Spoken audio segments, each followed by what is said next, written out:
저는 우리가 얼마나 많은 은혜를 받았느냐 하면은 여러분들 지금 눈 두 개, 여기 계신 분들만 제가 눈 두 개 달려있는 거 감사해 안 감사해? 걔는 하얀색하고 까만색밖에 못 봐요. 걔는. 근데 우리는 눈 두 개가 달려갖고 총천연색 다 보잖아요. 그렇죠? 실록도 보고 도봉산도 보고 파란 하늘도 보고 안개도 보고 이게 얼마나 감사한 일이야. 또 다리 두 개 달려갖고 인천에서 의정부에서 수원에서 명동까지 걸어왔잖아요. 얼마나 감사해요. 다리 두 개 내가 걸어 다닐 수 있다는 게. 나무는 한 번 심겨지면은 옮겨갈 수 있어요 없어요? 옮겨갈 수가 없어요. 근데 우리는 두 다리 두 눈으로 온 데 다 다니고 얼마나 감사해. 뭘 또 더 바란다고 맨날 이렇게 달라고 그래요. 이미 하느님이 다 주셨는데. 하느님이 다 주셨어요. 그러니까 사실 우리는 매일 감사하고 매일 찬양 드려도 우린 부족해요. 내가 숨 쉬는 거 5분만 안 쉬어도 살아요 죽어요? 죽어요. 그런데 이 온 세상에 하느님의 기운이 꽉 차 있어. 하느님의 생명이 꽉 차 있어. 그걸 내가 지금 마시고 사는데 얼마나 은혜롭고 얼마나 감사해요. 그러니까 우리는 입만 열면 뭐 해야 돼? 제가 다른 기도는 못해도 그 기도 하나는 기가 막혀요. 감사기도. 아침에 일어나갖고 평창에 그 산에 쫙 운무, 그러니까 이 물안개가 쫙 얼마나 아름다워. 아, 하느님 너무너무 감사합니다. 공기가요 정말로 달아요. 그냥 공기가 쫙 하면 하느님 너무너무 감사합니다. 또 밤에 어제도 밤에 빗님이 쫙 오시고 난 다음에 하늘이 맑아갖고 별이 딱 떴는데요. 얼마나 예쁜지 거기는 제가 이제 사무실에서 나는 토담집에서 사는데 토담집으로 내려올 때 내 다리도 안 보여. 깜깜해갖고. 내 다리도 안 보여요. 얼마나 깜깜한지.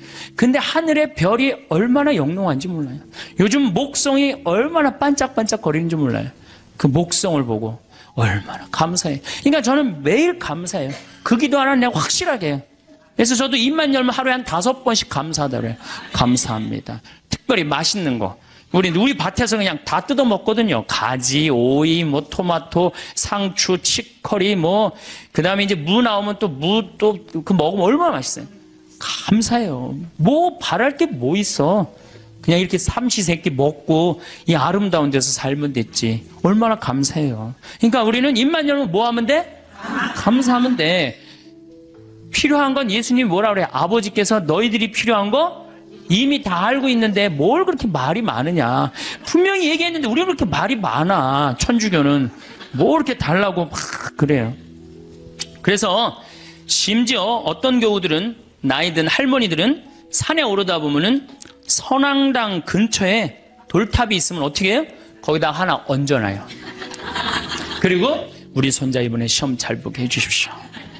그래서 산에 이제 올라갔다 내려오는데 절을 지나가다가 부처님이 보이면 어떻게 해요?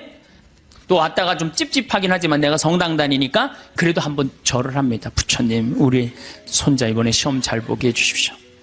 성당에 왔는데 성당 마당에 성모님이 계셔. 그럼 그냥 넙죽 절하는 거지. 우리 손자 시험 잘 보게 해주십시오. 성당 안에 들어갔더니 제대에 십자고상이 있어. 거기 또 절 한 번 해요. 감실에 또 한 번 해요.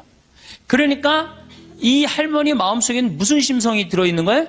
그 중에 하나만 걸려라 이거야. 그 중에 하나만 걸려서 내 손자 이번에 수학 능력 평가 시험 잘 보면 된다 이거야. 그러니까 대부분의 우리 천주교 교우들이 그걸 뭐라고 하냐면 기복신앙이라고 그래. 기도해서 복을 얻는 거예요. 기복신앙. 그래서 새해 여러분들 점집에 제일 많이 가는 종교인들이 누군지 아세요? 단연 천주교 교우들 1등이에요. 예. 성당에 쭉 다녀보니까 이게 답이 안 나와. 답이 안 와. 여기가 아닌가 봐. 그리고 어디로 가봐요? 점집에 가봐요. 점집에 가봐갖고 점집에 가면 속 시원한 얘기 해주잖아요. 3대 죽은 처녀 귀신이 달라붙하고 이 집이 안 된다. 부족 하나 써줄 테니까 벽에 넣어놔라. 그럼 마음이 편안하단 말이야. 우리는 뭐 하면 돼? 마음의 평화를 얻기만 하면 되는 거. 어딜 가든. 그래서 대한민국이 종교 천국이 되는 거예요. 대한민국에 들어왔고 실패한 종교는 하나도 없습니다. 다 성공합니다. 왜? 우리나라 국민들 심성 자체가 뭐야? 이 현세를 너무 좋아해요. 현세에서 사는 걸 너무 좋아해요. 죽어 정승보다 살아 개가 낫다고 그런 말도 우리 하죠.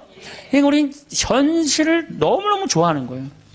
행복으로 가는 행복키켓 황창현 신부님의 행복 특강 지금 바로 시작하겠습니다. 영상이 마음에 드신다면 좋아요를 꾹 눌러주세요. 많은 분들이 성당에 왜 다니십니까? 그럼 대부분들이 뭐라고 그러냐면 마음의 평화를 얻기 위해서 성당 다닌다고 그래요. 그렇죠? 많은 경우는 한 70%가 성당에 다니는 이유가 마음의 평화를 얻기 위해서 다닌다고 그럽니다. 다시 말씀드려서 세상 살기 힘들고 어려우니까 전능하신 하느님 아버지한테 좀 기대서 부족하고 비천한 내가 이 세상살이 너무 힘들으니까 좀 성당에 앉아서 좀 평화를 좀 찾고자 성당에 온다고 그래요. 대부분이. 근데 이거는 완전히 틀린 답이죠. 성당에 마음의 평화를 얻기 위해 나온 거 아니죠. 그러니까 성당에 마음의 평화를 얻기 위해 나왔는데 다녀보니까 이게 아니야. 마음의 평화가 없어. 그러니까 속으로 이런 생각을 합니다. 속으로도 말하고 바깥으로도 이런 말을 합니다. 내가 생각했던 천주교는 이게 아닌데 왜 평화가 없을까? 신부님한테 실망하고 교우들한테 실망하고 자꾸 상처를 입는단 말이야. 평화를 찾으러 왔는데 평화가 깨지고 마음 안에 갈등만 생겨. 그러니까 성당을 안 나오는 거죠. 나는 성당에 왜 나오느냐? 마음의 평화를 얻기 위해 나온다. 이건 틀린 답이에요. 이건 깜깜한 밤에 등불 없이 가는 신앙생활하고 똑같은 거예요. 마음의 평화는 본질적인 신앙생활을 잘할 때 생기는 결과물이지 처음부터 마음의 평화가 있을 수는 없는 거예요. 그래서 세례 받자마자 1년 안에 한 50% 정도 냉담합니다. 제가 이렇게 본당 신부 10년 동안 해본 경험에 의하면은 내가 기대했던 천주교는 이게 아닌데 그리고 다 떠나가요. 그러니까 처음부터 생각을 잘못하고 성당 나온 거죠. 예수님도 루카복음 12장 51절에 내가 세상에 평화를 주러 온 줄 아느냐? 아니다. 내가 너희에게 말한다. 오히려 분열을 일으키러 왔다. 49절에는 뭐라고 그러시냐면은 나는 세상에 불을 지르러 왔다. 이 불이 타올랐으면 얼마나 좋으랴. 내가 받아야 하는 세례가 있다. 그 일이 다 이루어질 때까지 내가 얼마나 짓눌 것인가 라고 말씀을 하십니다. 이 얘기는 무슨 얘기냐면은 예수님께서 받아야 될 세례, 짓눌려야 되는 건 뭐야? 십자가의 고통에 짓눌리고 난 다음에 비로소 예수님이 제자들한테 부활하시고 난 다음에 그때 평화가 너희와 함께 있기를. 그러니까 우리가 평화를 얻는 거는 처음부터 마음의 평화를 얻기 위해서 성당 나오면 안 되고 성당 나와갖고 갈등, 십자가, 고통 이런 게 다 지나고 난 다음에 그 다음에 얻어지는 게 뭐예요? 평화야. 근데 우리는 십자가, 고통, 갈등 그건 하나도 거치고 싶지 않고 처음부터 뭐만 얻고 싶어요? 평화만 얻고 싶어요. 그러니까 잘못 찾아온 거죠. 잘못 찾아온 거예요. 여러분들이 정말로 마음의 평화를 찾고 싶으면은 성당에 나오면 안 돼요. 성당에 나오면요 평화가 깨져요. 많이 깨집니다. 참아야 되고 인내해야 되고 그렇죠? 그냥 이 가정 이혼을 그냥 하고 싶은데도 어떻게 돼? 성당 나가갖고 못해갖고 얼마나 괴로워요. 이게 목에 가시처럼 걸려 있잖아.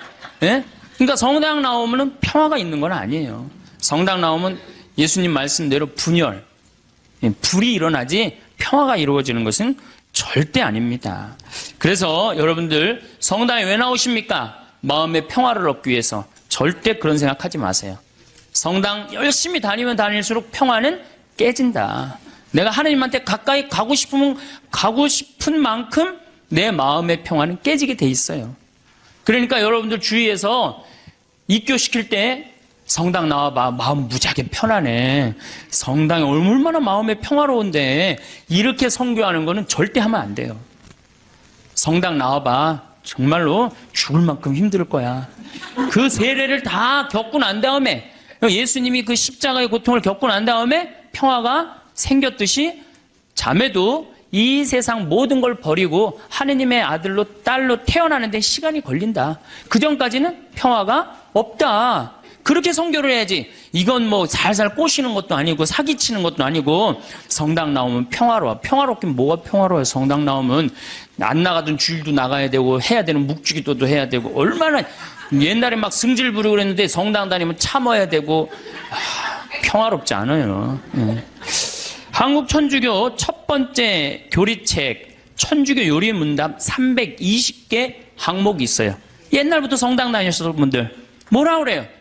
첫 1조가 사람이 무엇을 위하여 세상에 낳느냐. 그럼 뭐라 그래? 천주를 알아? 공경하고 자기 영혼의 구원을 위하여 세상에 낳느니라.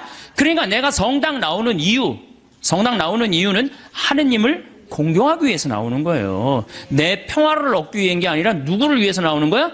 하느님께 경배드리기 위해서 성당 나오는 거지 내 평화를 얻기 위해서 나오는 거 아니야. 두 번째로는 내 영혼의 구원을 얻기 위한 거예요. 신부님 이 성당 나왔고 하느님한테 경배드리려면 뭐하러 나옵니까? 이거 너무 하느님 중심 아닙니까? 이렇게 생각하는 유혹에 현대인들은 많이 빠져 있어요. 그렇죠? 하느님 뭘 공경하고 경배해. 내가 일단 행복해야 되는데 이런 유혹에 빠져 있어요. 근데 사실은 우리는 지금 은총 속에서 살고 있어요. 은총 속에서. 여러분들 공기가 만들어지는데 몇 년의 세월이 걸렸을 것 같아요? 40억 년의 세월이 걸렸어요. 40억 년 동안 우리가 마실 수 있는 공기가 여건이 조성되는데 몇 년이 걸려? 40억 년이 걸린 거예요. 그 40억 년 동안 정성 들여갖고 이렇게 공기가 온 지구에 가득 차고 난 다음에 생명이 아주 이 지구에서 꿈틀거렸거든요. 그러면 이 소중한 공기를 우리가 마시면서 돈 냅니까 안 됩니까? 공짜로 마시죠? 얼마나 감사해요. 얼마나 감사해요. 하늘에서 빈님 돈 1,000억 내면 내려줘요? 공짜로 내려주세요 안 내려주세요? 공짜로 내려주시잖아요. 얼마나 감사해. 햇빛 만물을 키워내는 햇빛, 요즘 가을 햇빛 참 기가 막히게 좋죠. 막 우리 평창의 들판에 정말로 벼들이 막 있고 있어요. 그 햇빛 공짜로 내려주세요 안 내려주세요? 내려주시죠? 여러분들이 길 다니는데 공짜로 다니세요 안 다니세요? 땅 밟고 지나다니는데 아니 지금 살아가는데 절대적으로 필요한 걸 이렇게 다 받고 있는데 우리가 그 하느님께 경배드리지 않는다면은 우리가 얼마나 욕심이 많은 거예요. 우린 정말 하느님께 경배드리고 찬양 드려야 돼. 그런데 이게 점점 인간 중심의 세상이 되다 보니까 모든 게 인간 위주야. 하느님도 나중에 누구를 위해서 있어야 돼? 인간을 위해서 있어야 되고 나를 위해서 있어야 돼. 완전히 거꾸로 돼가는 판국이 이제 발생하는 거죠. 우리 인간이 받은 수많은 혜택에 대해서 감사와 찬양을 드리지 않는다면 지금 인간들이 저지르고 있는 전쟁, 폭력, 환경 재앙은 이건 계속 될 거예요. 우리는 하나님께 이게 겸손한 마음, 감사하는 마음을 지닐 때 자연도 보호되는 거예요. 우리 인간이 너무 건방져갖고 자연을 막 해치고 망가뜨리고 있는 거예요. 그래도 죄의식을 못 느끼는 건 하느님을 경배하는 마음, 하느님께 감사하는 마음. 내가 지금 받은 은총이 너무 많다는 사실, 이거를 깨닫지 못하고 너무 건방지고 도도하게 사는 거예요. 그런데 천주교 교우들이 하느님을 믿는 이유가 감사와 찬양을 드리기 위해 믿는 게 아니고 마음의 평화를 얻기 위해 믿는다면 결국 하느님도 내 마음의 평화를 위해서 있어 주어야 하는 존재로 전락하는 거예요. 그야말로 전락하는 거예요. 하느님이. 내가 하느님을 믿었는데 평화가 오기는커녕 가정에 분열이 일어나고 성당 다니는 삶이 자꾸 의무감으로 바뀌어요. 자꾸 의무감으로 바뀌어. 그래서 주일 미사도 이게 자꾸 걸려. 그냥 나가기 싫은데 억지로 나가는 경우가 있어요. 그렇죠? 여러분 그런 경우 많죠? 오늘은 너무 나가기 싫고 좀 집에서 쉬고 싶은데 주일 미사를 또 안 나가면 고해성사 봐야 되니까 이놈의 거. 그러니까 점점 평화가 깨지는 거지. 그리고 이 천주교는 내 마음의 평화를 얻기 위한 거니까 내가 하느님한테 뭘 감사드리고 찬양드리기보다는 어떻게 하느냐면 자꾸 달라고 그래요. 이걸 주시고 저걸 주시고 맨날 뭘 이렇게 달라고 그래. 뭘 달라고. 개신교 교우들은 모이면은요 심하다 싶을 정도로 하느님 얘기뿐이에요. 개신교. 그래서 그분들은 대종상 타면 제일 먼저 누구한테 감사드린다고 그래? 하나님한테 감사드린다고 그러죠. 그렇죠? 그리고 막 같이 뭐 메달 따고 그럼 다 같이 모여서 막 무릎 꿇고 기도해야 안 해요? 천주교 교우들 그런 거 봤어요? 나는 한 번도 들어본 적이 없어. 근데 이번에 김경화 선수가 탔고 동메달 따고 성호 거 때문에요. 특이한 천주교 교우예요.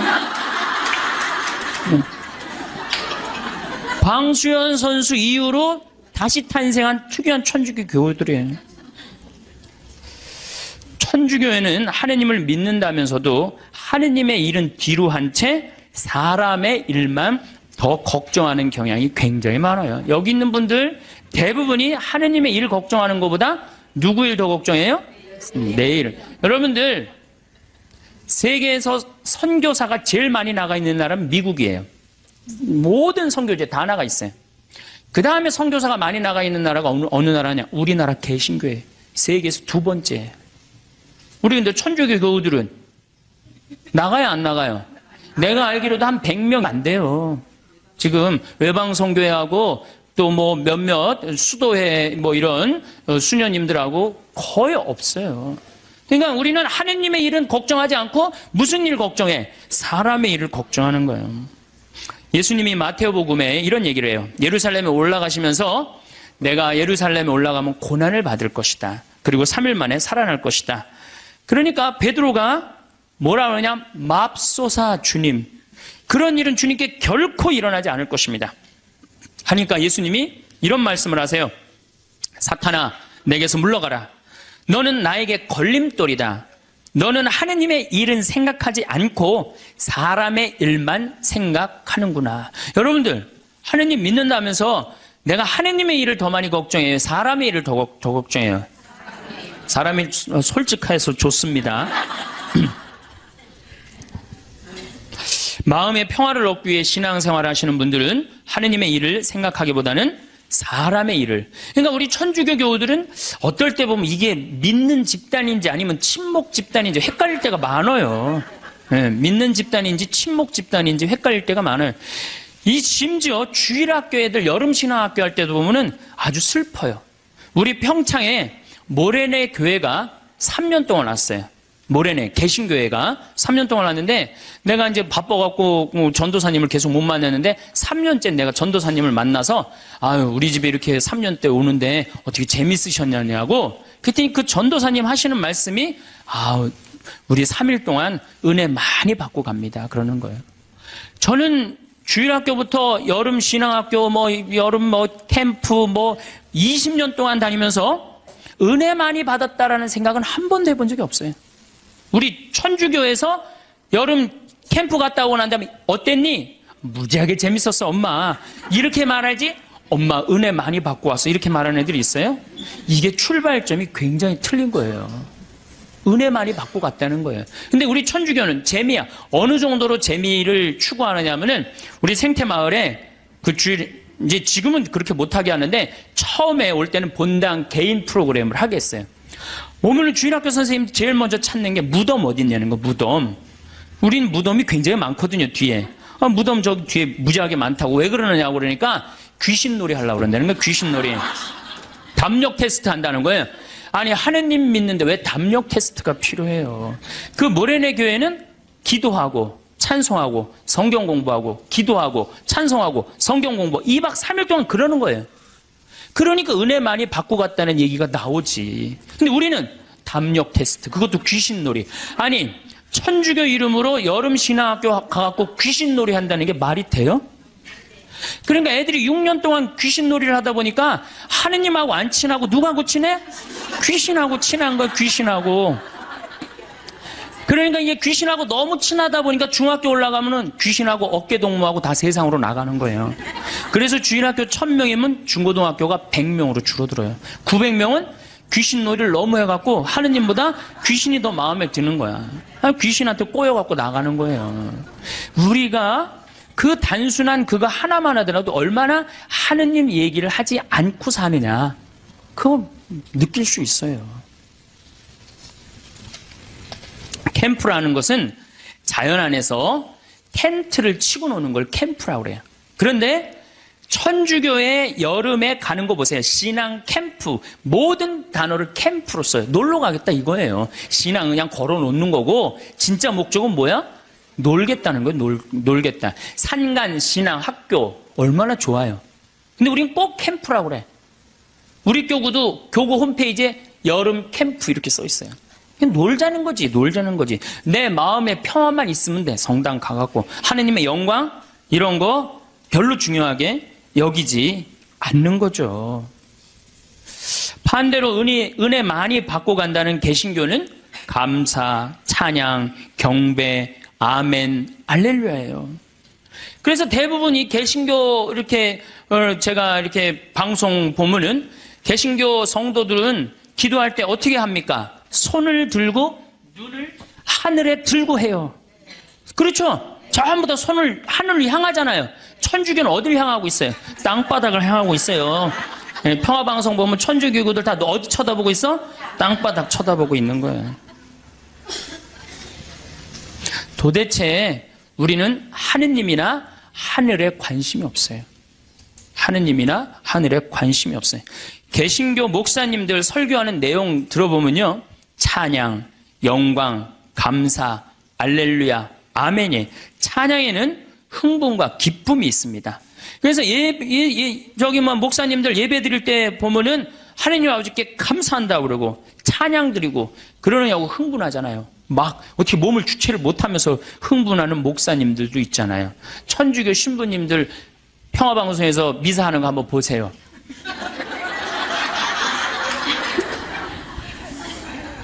우리 천주교는 신부님부터 교우들까지 전부 우리 기본 컨셉이에요. 우리는 기쁘면 안 돼. 그래서 가톨릭 전례를 보면 전부 다 무거워요. 무겁고 우울하고. 찬양보다는 회개하고 반성하는 분위기가 훨씬 커요. 그래서 우리는 사순시기, 참회의 절, 대림시기, 봄판공, 가을판공, 십자가의 길, 양심성찰 이런 것만 해요.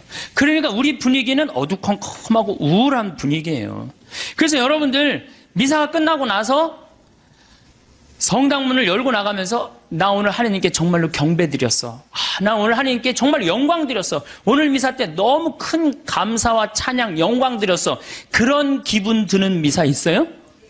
1년에 매일 미사 참여하면서도 그렇게 열심히 나가면서도 나 오늘 하느님 아버지께 영광 드리고 나와서 1시간 내내 하느님 아버지인데 찬양했어. 그런 기분 드는 교우들이 거의 없어요. 거의 없죠? 그러니까 우린 찬양을 안 하는 거예요. 아니 천주교 요리문답 1조가 뭐야? 사람이 무엇을 위하여 세상에 났느냐? 하느님을 공경하고 천주를 알아 공경하고 자기 영혼의 구원을 위하여 낳느니라. 이 두 가지가 우리가 성당 다니는 결정적인 이유예요. 성당 마음의 평화를 얻기 위해서 마음의 평화는 성당 나오면 더 깨지게 돼 있어요. 내가 성당 나오는 결정적인 이유는 뭐야? 하느님께 경배하기 위해서 나오는 거. 경배하기 위해서. 또 나의 영혼의 구원을 위해서 나오는 거예요. 이 두 가지를 하지 않으면 우리는 신앙의 목적에서 벗어나는 거예요. 신앙의 목적에서. 예수님의 삶을 보면 늘 경배와 감사와 찬양이 기본입니다. 예수님도 산상설교 중 마태복음 8장에 보면은 너희의 착한 행실을 보고 하늘에 계신 너희 아버지를 찬양하게 하라. 우리가 착한 일도 누구의 영광을 드러내기 위해서 착한 일을 하는 거야? 하느님의 영광을 드러내기 위해서 착한 일을 심하다 싶을 정도로 예수님은 찬양에 중점을 두십니다. 마태복음 11장 25절 아버지 하늘과 땅의 주님 지혜롭다는 자들과 슬기롭다는 자들에게는 이것을 감추시고 철부지들에게는 드러내 보이시니 아버지께 감사드립니다. 그러니까 예수님도 입만 열면 뭐야? 감사야. 입만 열면은. 근데 우리는 입만 열면 뭘 그렇게 달라고 그래. 이미 다 주셨는데. 5,000명을 먹이실 때도 예수님은 찬미의 기도를 잊지 않으십니다. 마태복음 14장에 보면은 군중에게 풀밭에 자리를 잡으라고 지시하셨다. 그리고 빵 5개와 물고기 2마리를 손에 들고 하늘 우러러 찬미를 드리신 다음 빵을 떼어 제자들에게 주시니 제자들이 그것을 군중에게 나누어 주었다. 어떻게? 하늘을 우러러 찬미 드렸다고 그래. 여러분들 밥 먹을 때 우리 어떻게 해야 돼? 정말로 하느님 아버지 이 밥 먹게 해주셔서 감사합니다. 지금 밥 못 먹는 사람이 지구에 30억이야, 30억. 근데 우리는 얼마나 감사하게 먹어요. 그런데 이렇게 감사한 밥 먹으면서 성호 굽고 먹어요? 바깥에 나가갖고 일반 식당에 나가서? 여기는 어느 학교야? 성가정, 영성, 성숙, 여기 학교 학생들은 내가 보니까 대단한 것 같아. 저는요, 제가 이렇게 성호 굽고 밥 먹잖아요. 한 번은 그런 적이 있어요. 신학생 때 성호를 굽고 밥을 먹는데 앞에 있는 남자야. 아마 성당 열심히 다녔던 모양이야. 이 새파란 놈이 성호를 굽고 밥 먹으니까 너무너무 미안했는지 자기 허벅지에다가 성호를 굽고 밥을 먹거든요. 허벅지에다. 그러니까 우리는 찬양 드리고 경배 드리는 그런 신앙의 분위기는 자기가 하느님 얘기를 스스로 합니다. 왜냐하면 하느님께 찬양 드리고 경배 드리는 게 얼마나 신나요. 근데 우리는 천주교는 무슨 이순신 장군 후예야? 내가 죽었다는 걸 적에게 절대 알리지 말아라.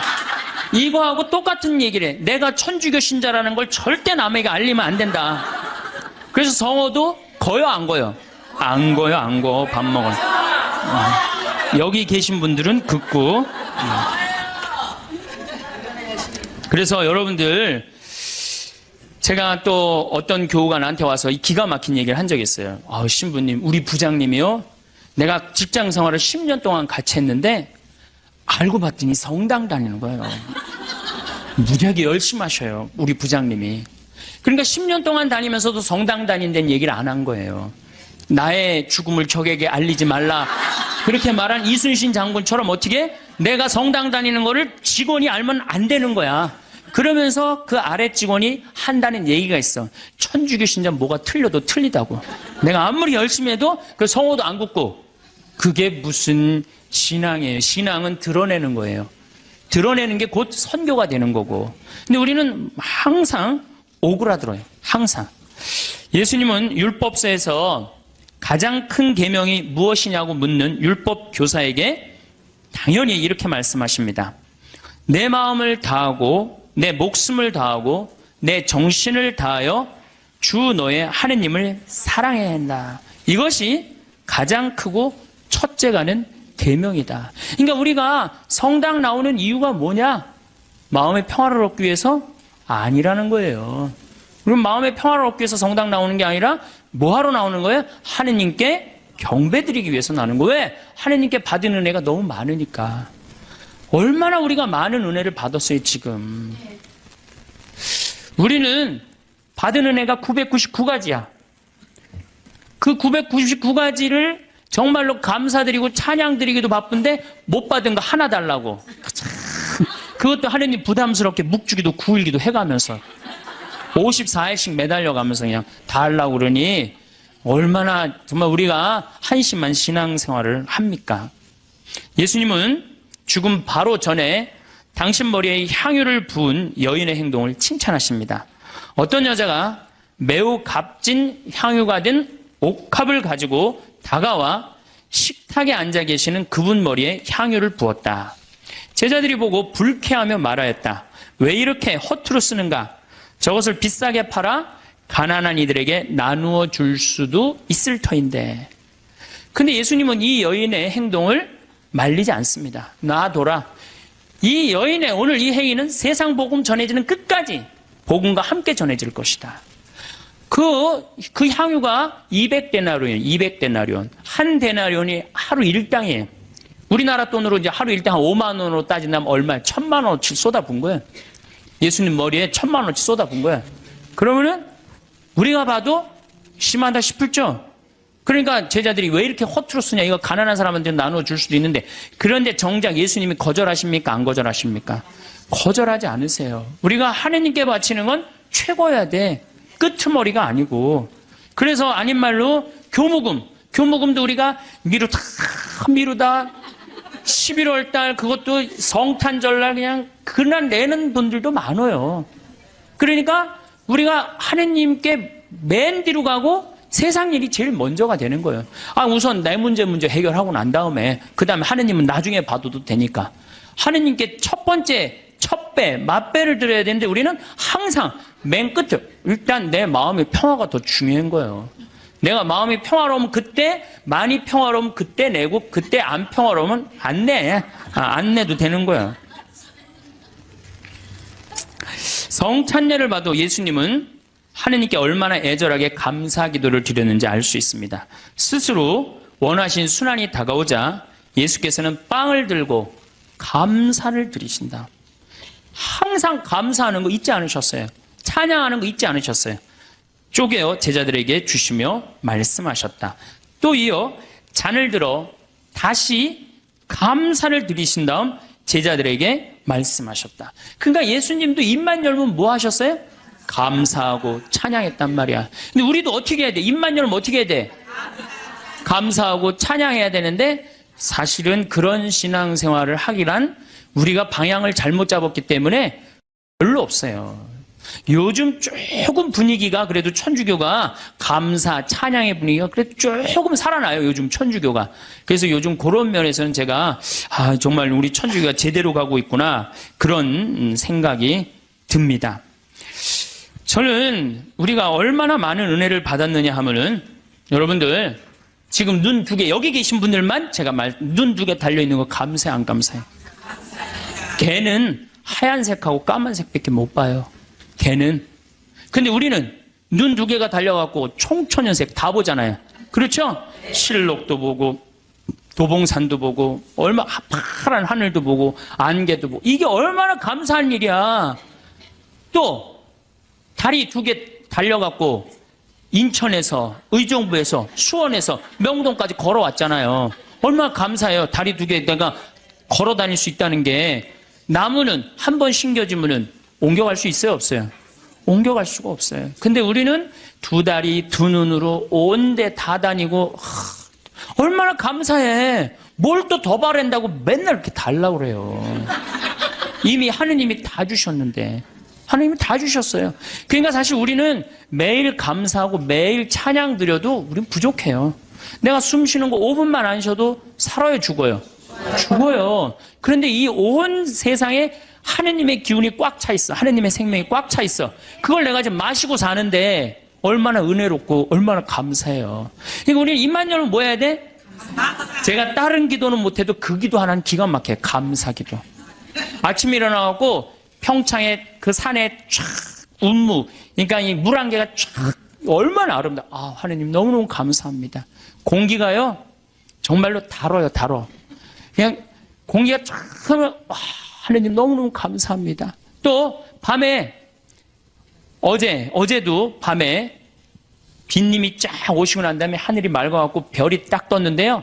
얼마나 예쁜지 거기는 제가 이제 사무실에서 나는 토담집에서 사는데 토담집으로 내려올 때 내 다리도 안 보여. 깜깜해갖고. 내 다리도 안 보여요. 얼마나 깜깜한지. 근데 하늘의 별이 얼마나 영롱한지 몰라요. 요즘 목성이 얼마나 반짝반짝 거리는지 몰라요.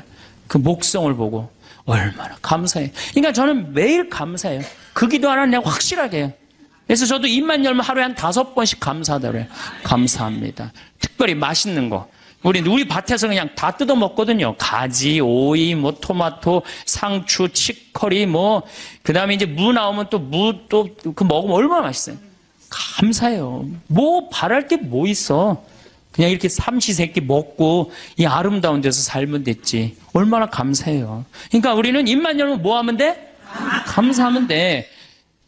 필요한 건 예수님이 뭐라 그래요? 아버지께서 너희들이 필요한 거 이미 다 알고 있는데 뭘 그렇게 말이 많으냐. 분명히 얘기했는데 우리는 그렇게 말이 많아. 천주교는 뭐 이렇게 달라고 막 그래요. 그래서 심지어 어떤 교우들은 나이 든 할머니들은 산에 오르다 보면은 선앙당 근처에 돌탑이 있으면 어떻게 해요? 거기다 하나 얹어놔요. 그리고 우리 손자 이번에 시험 잘 보게 해주십시오. 그래서 산에 이제 올라갔다 내려오는데 절을 지나가는데 지나가다가 부처님이 보이면 어떻게 해요? 또 왔다가 좀 찝찝하긴 하지만 내가 성당 다니니까 그래도 한번 절을 합니다. 부처님, 우리 손자 이번에 시험 잘 보게 해주십시오. 성당에 왔는데 성당 마당에 성모님이 계셔. 그럼 그냥 넙죽 절하는 거지. 우리 손자 시험 잘 보게 해주십시오. 성당 안에 들어갔더니 제대에 십자고상이 있어. 거기 또 절 한 번 해요. 감실에 또 한 번 해요. 그러니까 이 할머니 마음속에는 무슨 심성이 들어있는 거예요? 그 중에 하나만 걸려라 이거야.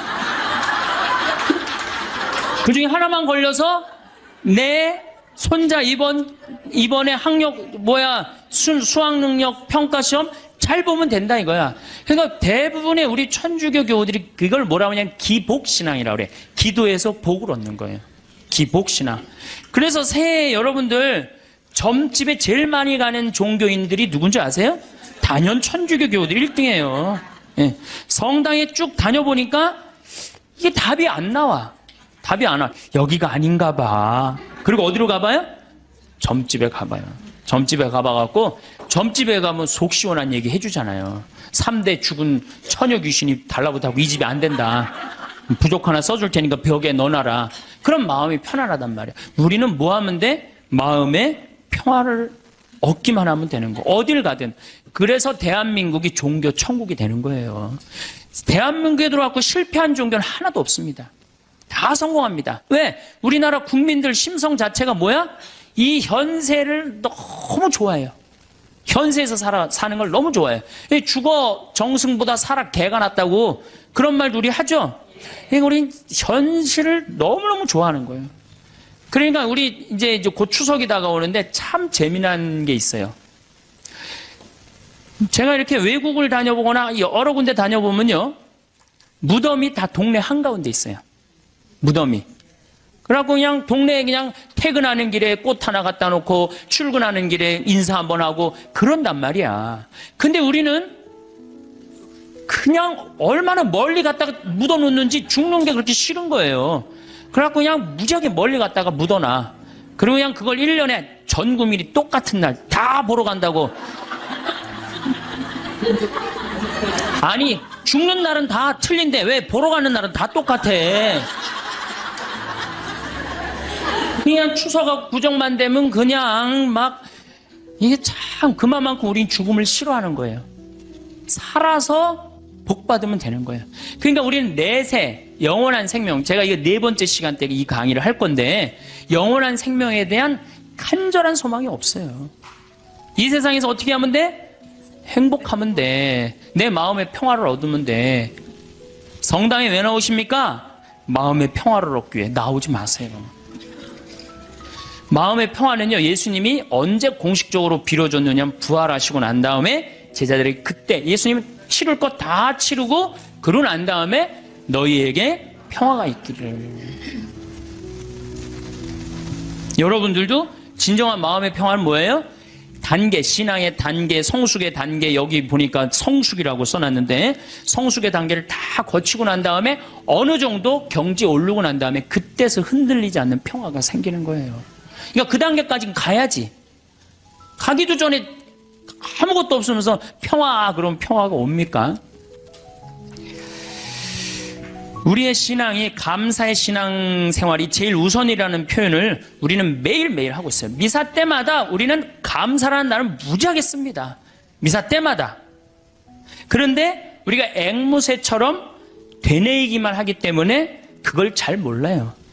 무수한 감사성이 있지만 오늘 내가 이제 평일이 이제 감사성이 6개가 있어요. 월, 화, 수, 목, 금, 토 이렇게. 그래갖고 제가 수요일 날 오늘 평일 미사 감사성 한번 해볼게요. 주님께서 여러분과 함께 마음을 드높이 우리 주 하느님께 감사합니다. 그럼 여러분 뭐라고 그래요? 마땅하고 옳은 일입니다. 그러죠? 근데 정말로 그렇게 감사한 게 마땅하고 옳은 일로 했는지 그런 생각이 많이 들어요. 아니 그러니까 우리 천주교 교우들이 어느 정도냐면은 기도원도 여기도 다녀보고 저기도 다녀보고 하여튼 먹히는 데 한번 가봐요. 여기저기. 그래갖고 또 어떤 자매는 이렇게 소개하는 자매도 있어요. 그쪽 신부님한테 가봐. 그쪽 신부 용해대. 용한 신부님 찾아가는 거죠. 그러니까 우리가 어느 정도로, 그러니까 사실 하느님께 다가가는데 신부는 뭐예요? 그냥 중개자야, 중개자. 정말로 나는 누구를 만나면 돼? 하느님을 만나면 돼요. 근데 누가 용해다 그러고 전리 가보라고 그러고 전리 가보라고 그러고. 그러니까 우리 교우들이 그만큼 신앙생활을 하는데 잘못하고 있는 거죠. 잘못하고 있는 거죠. 우린 정말 하느님께 찬양드리기 위해서, 하느님께 감사드리기 위해서 여러분들 하느님 믿는 거예요. 다른 이유 하나도 없어요. 천주교 요리 문답 1조가 뭐야? 사람이 무엇을 위하여 낳느냐? 천주를 알아 공경하고 자기 구원을 위하여 낳느니라. 저는 그건 맞는 얘기 같아요. 그 다음 얘기 더 기가 막혀요. 거룩하신 신부가 이제 혼자 하는 거야. 거룩하신 아버지, 전능하시고 영원하신 주 하느님, 언제나 어디서나 아버지께 감사함이, 언제나 어디서나 아버지께 감사함이 나오죠? 참으로 마땅하고 옳은 일이며 저희 도리요 구원의 길이옵니다. 기가 막힌 기도문을 우리가 매일 외우고 있어. 매일 마땅하고 옳은 일이라고 맨날 그래. 마땅하고 옳은 일이라고 뭐 하는 게? 감사드리는 게, 찬양 드리는 게, 그리고 그게 내 구원의 길이라고 얘기를 해요. 기가 막힌 기도문을 하면서도 이게 뭐 무슨 얘기를 하는 건지 그냥 딴 생각하고 앉아 있는 거죠. 그 시간 뭐 감사송이 오늘 뭔지, 무슨 내용을 신부님이 했는지 그것도 모르는 경우도 참 많아요. 아버지께서는 사랑하시는 아드님을 통하여 인류를 창조하셨듯이 또한 인자로의 인류를 구원하셨나이다. 그러므로 창조된 만물이 마땅히 주님을 섬기고, 굉장히 중요한 얘기예요. 창조된 만물이 마땅히 주님을 섬긴다는 거예요. 우린 창조됐어요, 안 됐어요? 우린 창조됐어요. 그러니까 당연히 어떻게 해야 돼? 주님을 찬미하고 하느님을 주인으로 모시고 살아야 돼요. 그런데 제가 가만히 이렇게 생각해 보니까 하느님하고 우리하고 입장이 바뀌었어. 누가 종이냐 하면 하느님이 종이고, 누가 주인이 돼? 내가 주인이야. 왜 이렇게 시키는 게 많아? 이거 해주시고 저거 해주시고. 내가 기도를 하면서 하느님의 뜻을 들어야 되는데 누가 내 뜻을 들어야 돼? 내 하느님이 내 뜻을 들어야 돼. 헌금이나 많이 하면서 또 시키면 몰라. 딸랑 1,000원 해갖고 그냥 300원어치는 우리 아이 이번에 시험 잘 보게 해주시고, 300원어치는 우리 아파트값 뛰게 해주고, 나머지 400원어치는 우리 남편 절대 직장에서 안 떨어지게 해주시옵소서 하고 1,000원 딱 낸단 말이야. 아니 많이 하면서 시키면 또 다행인데 딸랑 1,000원 내면서 왜 이렇게 시키는 게 많아요? 그러니까 하느님하고 나하고 입장이 바뀐 거예요. 그리고 이제 하느님이 안 들어주면 열받아요, 안 받아요? 열받아. 아니, 하느님이 정말 있는 거야, 없는 거야? 왜 이렇게 내 청을 안 들어줘? 내가 9일 기도까지 했구만. 54일 동안이나 했는데 왜 안 들어줘? 여기가 아닌가 봐. 천군보살한테 한번 가봐야 되겠다. 천군보살한테 가볼. 거기 가서 또 안 되면 또 어떻게 해? 또 성당에 나타나. 그래서 성당에 주기적으로 나타나는 사람들이 있어요. 주기적으로. 지속적으로 나타나야 되는데 주기적으로 나타나요. 주기적으로. 구원된 모든 사람이 다 함께 주님을 찬송하며 성인들도 한 마음으로 찬미하오니 저희들도 천사들과 함께 주님을 찬양하며 언제나 기뻐 노래하나이다. 이렇게 우리가 미사 처음부터 끝까지 다 이래요. 모든 기도문이. 근데 이제 이 미사를 이게 또 이제 바뀌어야 돼요. 이 미사가 신부님들의 원맨쇼로 끝나는 경우가 너무 많아. 여러분들 구경하는 경우고. 그렇죠? 네, 다음 시간에 내가 얘기하겠지만 굿을 한번 보세요. 굿 원맨쇼를 합니까? 다 삥 둘러갖고 중간에 막 이것도 빌고 뭐 돈도 꽂아놓고 쌀도 뿌리라고 그러면 뿌리고 시키는 것도 다 하잖아요. 참여를 한단 말이야. 근데 우리는 거의 참여하는 게 없어요. 그냥 뭐 몇 마디 주고받는 거, 주님께서 여러분 또 한 사조와 함께 이거 계속 한 3번 4번 하는 거 외에는 거의 교우들이 하는 게 없어요. 그러니까 당연히 미사가 이렇게 빨려 들어가지를 못하는 거죠. 미사에. 그러니까 죽어있는 전례에 우리가 10년 동안 20년 동안 그냥 죽어서 왔다 갔다 하는 거예요. 그래도 계속 오는 거 보면 신기하죠. 나는 기적이라고 생각해요. 저분들이 도대체 무슨 생각으로 이렇게 계속 오고 있을까? 나는 그거는 성체성사 때문이라고 생각해요. 성체성사. 내가 예수님이 내 몸 안에 살기 때문에 내가 오는 게 아니야. 미사 참여 여러분이 가는 거 아니야. 내 안에 사는 예수님이 그냥 끌고 가는 거지. 여러분들은 몸만 빌려주는 거, 몸만 빌려주는 거, 몸만. 정말로 성체 은혜 때문에 천주교가 사는 거예요. 얼마나 좋은 성사예요. 거기에 의미까지 더한다면 우린 정말로 행복한 신앙생활을 할 수 있을 텐데. 그러니까 우리가 이제 뭐라고 그래? 신부가 이렇게 하면 여러분들은 뭐라고 그래? 거룩하시도다, 거룩하시도다, 거룩하시도다. 온 누리의 주 하느님, 하늘과 땅에 가득 찬 그 영광. 하늘과 땅에 가득 찼다고 그래. 아까 제가 얘기했죠. 공기 마시는 것 자체가 뭐야? 은총 속에서 사는 거야. 하늘과 하느님의 기운이 있지 않으면요, 이 인류, 우주, 이거 생명이 움틀 수가 없어요. 가끔 이런 분이 있어요. 내가 하느님을 믿느니 주먹을 믿겠다. 이런 분들이 있어요.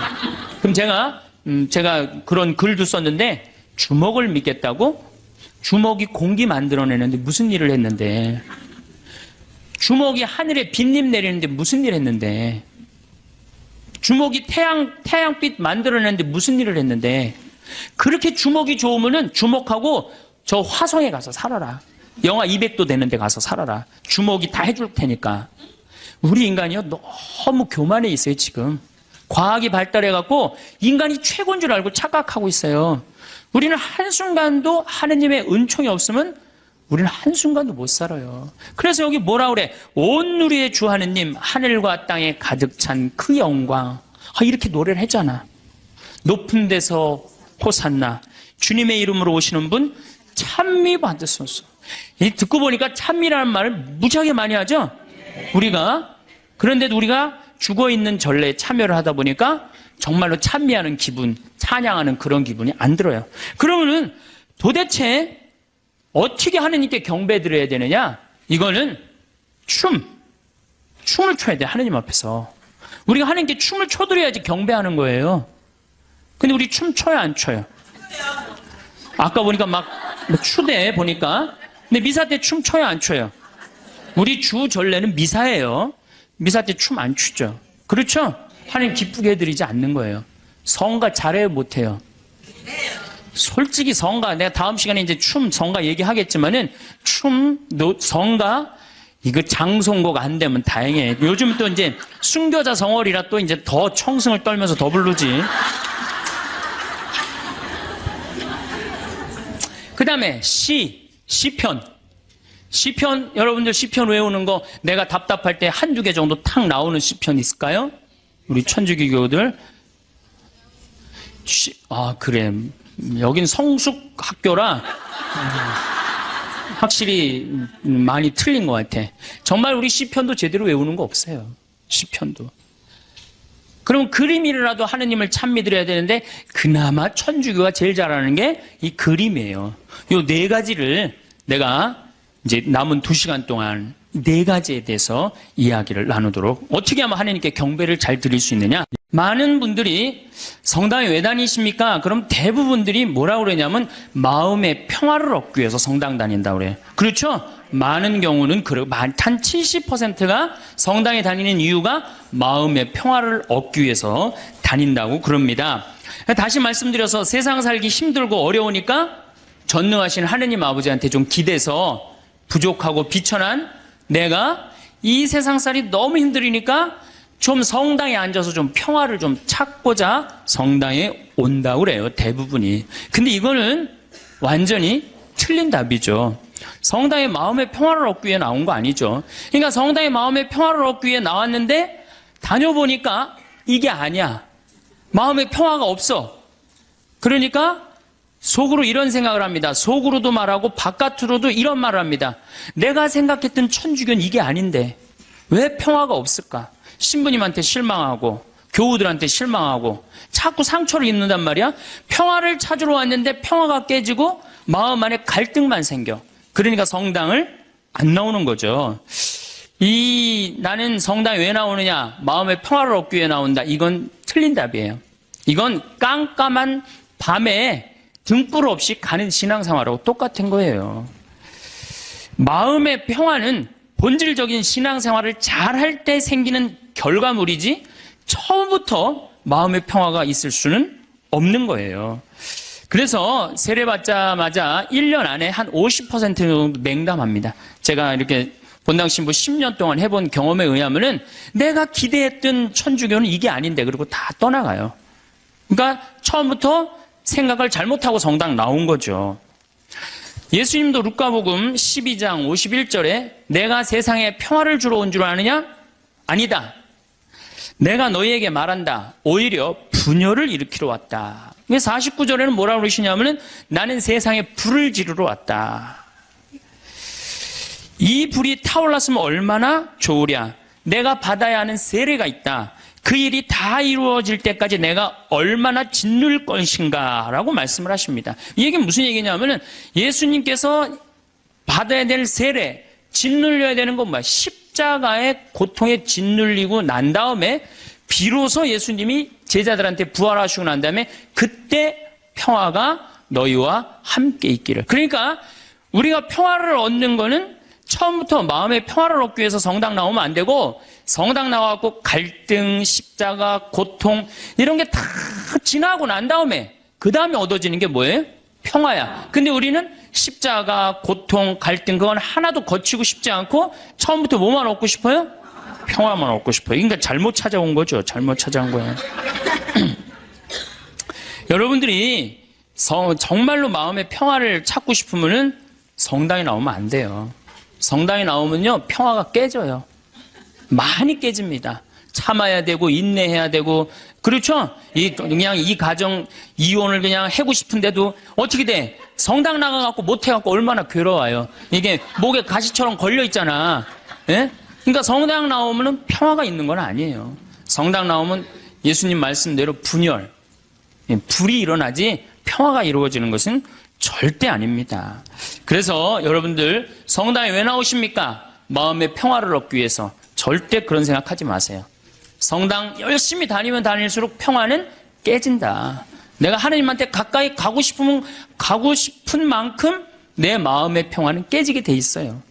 그러니까 여러분들 주위에서 입교시킬 때 성당 나와봐. 마음 무지하게 편하네. 성당이 얼마나 마음에 평화로운데 이렇게 선교하는 거는 절대 하면 안 돼요. 성당 나와봐. 정말로 죽을 만큼 힘들 거야. 그 세례를 다 겪고 난 다음에 예수님이 그 십자가의 고통을 겪고 난 다음에 평화가 생겼듯이 자매도 이 세상 모든 걸 버리고 하느님의 아들로 딸로 태어나는데 시간이 걸린다. 그 전까지는 평화가 없다. 그렇게 선교를 해야지. 이건 뭐 살살 꼬시는 것도 아니고 사기치는 것도 아니고 성당 나오면 평화로워. 평화롭긴 뭐가 평화로워요. 성당 나오면 안 나가던 주일도 나가야 되고 해야 되는 묵주기도도 해야 되고 얼마나 옛날에 막 승질 부르고 그랬는데 성당 다니면 참아야 되고 평화롭지 않아요. 한국 천주교 첫 번째 교리책 천주교 요리 문답 320개 항목이 있어요. 옛날부터 성당 다니셨던 분들 뭐라 그래요? 첫 1조가 사람이 무엇을 위하여 세상에 낳느냐. 그럼 뭐라 그래? 천주를 알아? 공경하고 자기 영혼의 구원을 위하여 세상에 낳느니라. 그러니까 내가 성당 나오는 이유는 하느님을 공경하기 위해서 나오는 거예요. 내 평화를 얻기 위한 게 아니라 누구를 위해서 나오는 거야? 하느님께 경배드리기 위해서 성당 나오는 거지 내 평화를 얻기 위해서 나오는 거 아니에요. 두 번째로는 내 영혼의 구원을 얻기 위한 거예요. 신부님, 이 성당 나왔고 하느님한테 경배 드리려면 뭐하러 나옵니까? 이거 너무 하느님 중심 아닙니까? 이렇게 생각하는 유혹에 현대인들은 많이 빠져 있어요. 그렇죠?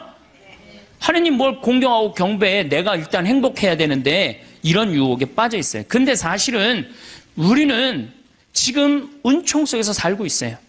은총 속에서. 여러분들 공기가 만들어지는데 몇 년의 세월이 걸렸을 것 같아요? 40억 년의 세월이 걸렸어요. 40억 년 동안 우리가 마실 수 있는 공기가 여건이 조성되는데 몇 년이 걸려? 40억 년이 걸린 거예요. 그 40억 년 동안 정성 들여갖고 이렇게 공기가 온 지구에 가득 차고 난 다음에 생명이 아주 이 지구에서 꿈틀거렸거든요. 그러면 이 소중한 공기를 우리가 마시면서 돈 냅니까? 안 됩니까? 공짜로 마시죠? 얼마나 감사해요. 얼마나 감사해요. 하늘에서 빈님 돈 1,000억 내면 내려줘요? 공짜로 내려주세요? 안 내려주세요? 공짜로 내려주시잖아요. 얼마나 감사해. 햇빛, 만물을 키워내는 햇빛, 요즘 가을 햇빛 참 기가 막히게 좋죠. 막 우리 그 평창의 들판에 정말로 벼들이 막 있고 있어요. 그 햇빛 공짜로 내려주세요? 안 내려주세요? 내려주시죠? 여러분들이 길 다니는데 공짜로 다니세요? 안 다니세요? 땅 밟고 지나다니는데. 아니 지금 살아가는데 절대적으로 필요한 걸 이렇게 다 받고 있는데 우리가 그 하느님께 경배드리지 않는다면은 우리가 얼마나 욕심이 많은 거예요. 우린 정말 하나님께 경배드리고 찬양 드려야 돼. 그런데 이게 점점 인간 중심의 세상이 되다 보니까 모든 게 인간 위주야. 하나님도 나중에 누구를 위해서 있어야 돼? 인간을 위해서 있어야 되고 나를 위해서 있어야 돼. 완전히 거꾸로 돼가는 판국이 이제 발생하는 거죠. 우리 인간이 받은 수많은 혜택에 대해서 감사와 찬양을 드리지 않는다면 지금 인간들이 저지르고 있는 전쟁, 폭력, 환경 재앙은 이건 계속될 거예요. 우리는 하나님께 이게 겸손한 마음, 감사하는 마음을 지닐 때 자연도 보호되는 거예요. 우리 인간이 너무 건방져갖고 자연을 막 해치고 망가뜨리고 있는 거예요. 그래도 죄의식을 못 느끼는 건 하느님을 경배하는 마음, 하느님께 감사하는 마음, 내가 지금 받은 은총이 너무 많다는 사실, 이거를 깨닫지 못하고 너무 건방지고 도도하게 사는 거예요. 그런데 천주교 교우들이 하느님을 믿는 이유가 감사와 찬양을 드리기 위해 믿는 게 아니고 마음의 평화를 얻기 위해 믿는다면 결국 하느님도 내 마음의 평화를 위해서 있어 주어야 하는 존재로 전락하는 거예요. 그야말로 전락하는 거예요. 하느님이. 내가 하느님을 믿었는데 평화가 오기는커녕 가정에 분열이 일어나고 성당 다니는 삶이 자꾸 의무감으로 바뀌어요. 자꾸 의무감으로 바뀌어. 그래서 주일 미사도 이게 자꾸 걸려. 그냥 나가기 싫은데 억지로 나가는 경우가 있어요. 그렇죠? 여러분 그런 경우 많죠? 오늘은 너무 나가기 싫고 좀 집에서 쉬고 싶은데 주일 미사를 또 안 나가면 고해성사 봐야 되니까 이놈의 거. 그러니까 점점 평화가 깨지는 거지. 그리고 이 천주교는 내 마음의 평화를 얻기 위한 거니까 내가 하느님한테 뭘 감사드리고 찬양드리기보다는 어떻게 하느냐면 자꾸 달라고 그래요. 이걸 주시고 저걸 주시고 맨날 뭘 이렇게 달라고 그래. 뭘 달라고. 개신교 교우들은 모이면은요 심하다 싶을 정도로 하느님 얘기뿐이에요. 개신교. 그래서 그분들은 대종상 타면 제일 먼저 누구한테 감사드린다고 그래? 하나님한테 감사드린다고 그러죠. 그렇죠? 그리고 막 같이 메달 따고 그럼 다 같이 모여서 막 무릎 꿇고 기도해야 안 해요? 천주교 교우들 그런 거 봤어요? 나는 한 번도 들어본 적이 없어. 근데 이번에 김경화 선수가 탔고 동메달 따고 성호 거 때문에요. 특이한 천주교 교우예요. 방수현 선수 이후로 다시 탄생한 특이한 천주교 교우들이에요. 천주교에는 하느님을 믿는다면서도 하느님의 일은 뒤로 한 채 사람의 일만 더 걱정하는 경향이 굉장히 많아요. 여기 있는 분들 대부분이 하느님의 일 걱정하는 것보다 누구 일 더 걱정해요? 내일. 여러분들 세계에서 선교사가 제일 많이 나가 있는 나라는 미국이에요. 모든 선교제 다 나가 있어요. 그 다음에 선교사가 많이 나가 있는 나라가 어느 나라냐? 우리나라 개신교예요. 세계에서 두 번째예요. 우리 근데 천주교 교우들은 나가요 안 나가요? 내가 알기로도 한 100명 안 돼요. 지금 외방선교회하고 또 몇몇 수도회 이런 수녀님들하고 거의 없어요. 그러니까 우리는 하느님의 일은 걱정하지 않고 무슨 일 걱정해? 사람의 일을 걱정하는 거예요. 예수님이 마태오복음에 이런 얘기를 해요. 예루살렘에 올라가시면서 내가 예루살렘에 올라가면 고난을 받을 것이다. 그리고 3일 만에 살아날 것이다. 그러니까 베드로가 뭐라 그러냐? 맙소사 주님. 그런 일은 주님께 결코 일어나지 않을 것입니다. 하니까 예수님이 이런 말씀을 하세요. 사탄아, 내게서 물러가라. 너는 나에게 걸림돌이다. 너는 하느님의 일은 생각하지 않고 사람의 일만 생각하는구나. 여러분들, 하느님 믿는다면서 내가 하느님의 일을 더 많이 걱정해요? 사람의 일을 더 걱정해요? 사람이 솔직해서 좋습니다.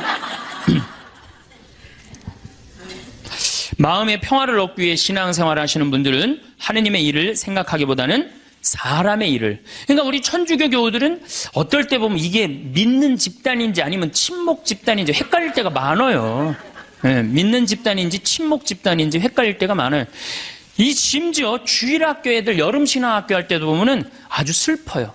우리 평창에 모래내 교회가 3년 동안 왔어요. 모래내 개신교회가 3년 동안 왔는데 내가 이제 바빠갖고 전도사님을 계속 못 만났는데 3년째 내가 전도사님을 만나서 아유 우리 집에 이렇게 3년 때 오는데 어떻게 재밌으셨냐고 그랬더니 그 전도사님 하시는 말씀이 아우 우리 3일 동안 은혜 많이 받고 갑니다 그러는 거예요. 저는 주일학교부터 여름 신앙학교 여름 캠프 20년 동안 다니면서 은혜 많이 받았다라는 생각은 한 번도 해본 적이 없어요. 우리 천주교에서 여름 캠프 갔다 오고 난 다음에 어땠니? 무지하게 재밌었어 엄마 이렇게 말하지 엄마 은혜 많이 받고 왔어 이렇게 말하는 애들이 있어요? 이게 출발점이 굉장히 틀린 거예요. 은혜 많이 받고 갔다는 거예요. 근데 우리 천주교는 재미야. 어느 정도로 재미를 추구하느냐면은 우리 생태마을에 그 주일 이제 지금은 그렇게 못하게 하는데 처음에 올 때는 본당 개인 프로그램을 하겠어요. 오면은 주일학교 선생님 제일 먼저 찾는 게 무덤 어딨냐는 거. 무덤. 우린 무덤이 굉장히 많거든요 뒤에. 무덤 저기 뒤에 무지하게 많다고 왜 그러느냐고 그러니까 귀신놀이 하려고 그런다는 거예요. 귀신놀이. 담력 테스트 한다는 거예요. 아니 하느님 믿는데 왜 담력 테스트가 필요해요. 그 모래내 교회는 기도하고 찬송하고 성경 공부하고 기도하고 찬송하고 성경 공부 2박 3일 동안 그러는 거예요. 그러니까 은혜 많이 받고 갔다는 얘기가 나오지. 근데 우리는 담력 테스트 그것도 귀신놀이. 아니 천주교 이름으로 여름 신앙학교 가갖고 귀신놀이 한다는 게 말이 돼요? 그러니까 애들이 6년 동안 귀신놀이를 하다 보니까 하느님하고 안 친하고 누구하고 친해? 귀신하고 친한 거야. 귀신하고. 그러니까 이게 귀신하고 너무 친하다 보니까 중학교 올라가면은 귀신하고 어깨동무하고 다 세상으로 나가는 거예요. 그래서 주일학교 1000명이면 중고등학교가 100명으로 줄어들어요. 900명은 귀신놀이를 너무 해갖고 하느님보다 귀신이 더 마음에 드는 거야. 귀신한테 꼬여갖고 나가는 거예요. 우리가 그 단순한 그거 하나만 하더라도 얼마나 하느님 얘기를 하지 않고 사느냐 그거 느낄 수 있어요. 캠프라는 것은 자연 안에서 텐트를 치고 노는 걸 캠프라고 그래요. 그런데 천주교의 여름에 가는 거 보세요. 신앙 캠프. 모든 단어를 캠프로 써요. 놀러 가겠다 이거예요. 신앙 그냥 걸어 놓는 거고 진짜 목적은 뭐야? 놀겠다는 거예요. 놀겠다. 산간 신앙 학교 얼마나 좋아요. 근데 우린 꼭 캠프라고 그래. 우리 교구도 교구 홈페이지에 여름 캠프 이렇게 써 있어요. 그냥 놀자는 거지. 놀자는 거지. 내 마음에 평화만 있으면 돼. 성당 가갖고 하느님의 영광 이런 거 별로 중요하게 여기지 않는 거죠. 반대로 은혜 많이 받고 간다는 개신교는 감사, 찬양, 경배, 아멘, 알렐루야예요. 그래서 대부분 이 개신교 이렇게 제가 이렇게 방송 보면은 개신교 성도들은 기도할 때 어떻게 합니까? 손을 들고 눈을 하늘에 들고 해요. 그렇죠? 전부 다 손을 하늘을 향하잖아요. 천주교는 어디를 향하고 있어요? 땅바닥을 향하고 있어요. 평화방송 보면 천주교구들 다 어디 쳐다보고 있어? 땅바닥 쳐다보고 있는 거예요. 도대체 우리는 하느님이나 하늘에 관심이 없어요. 하느님이나 하늘에 관심이 없어요. 개신교 목사님들 설교하는 내용 들어보면요. 찬양, 영광, 감사, 알렐루야, 아멘이. 찬양에는 흥분과 기쁨이 있습니다. 그래서 저기 목사님들 예배 드릴 때 보면은 하느님 아버지께 감사한다 그러고 찬양 드리고 그러느냐고 흥분하잖아요. 막 어떻게 몸을 주체를 못하면서 흥분하는 목사님들도 있잖아요. 천주교 신부님들 평화방송에서 미사하는 거 한번 보세요.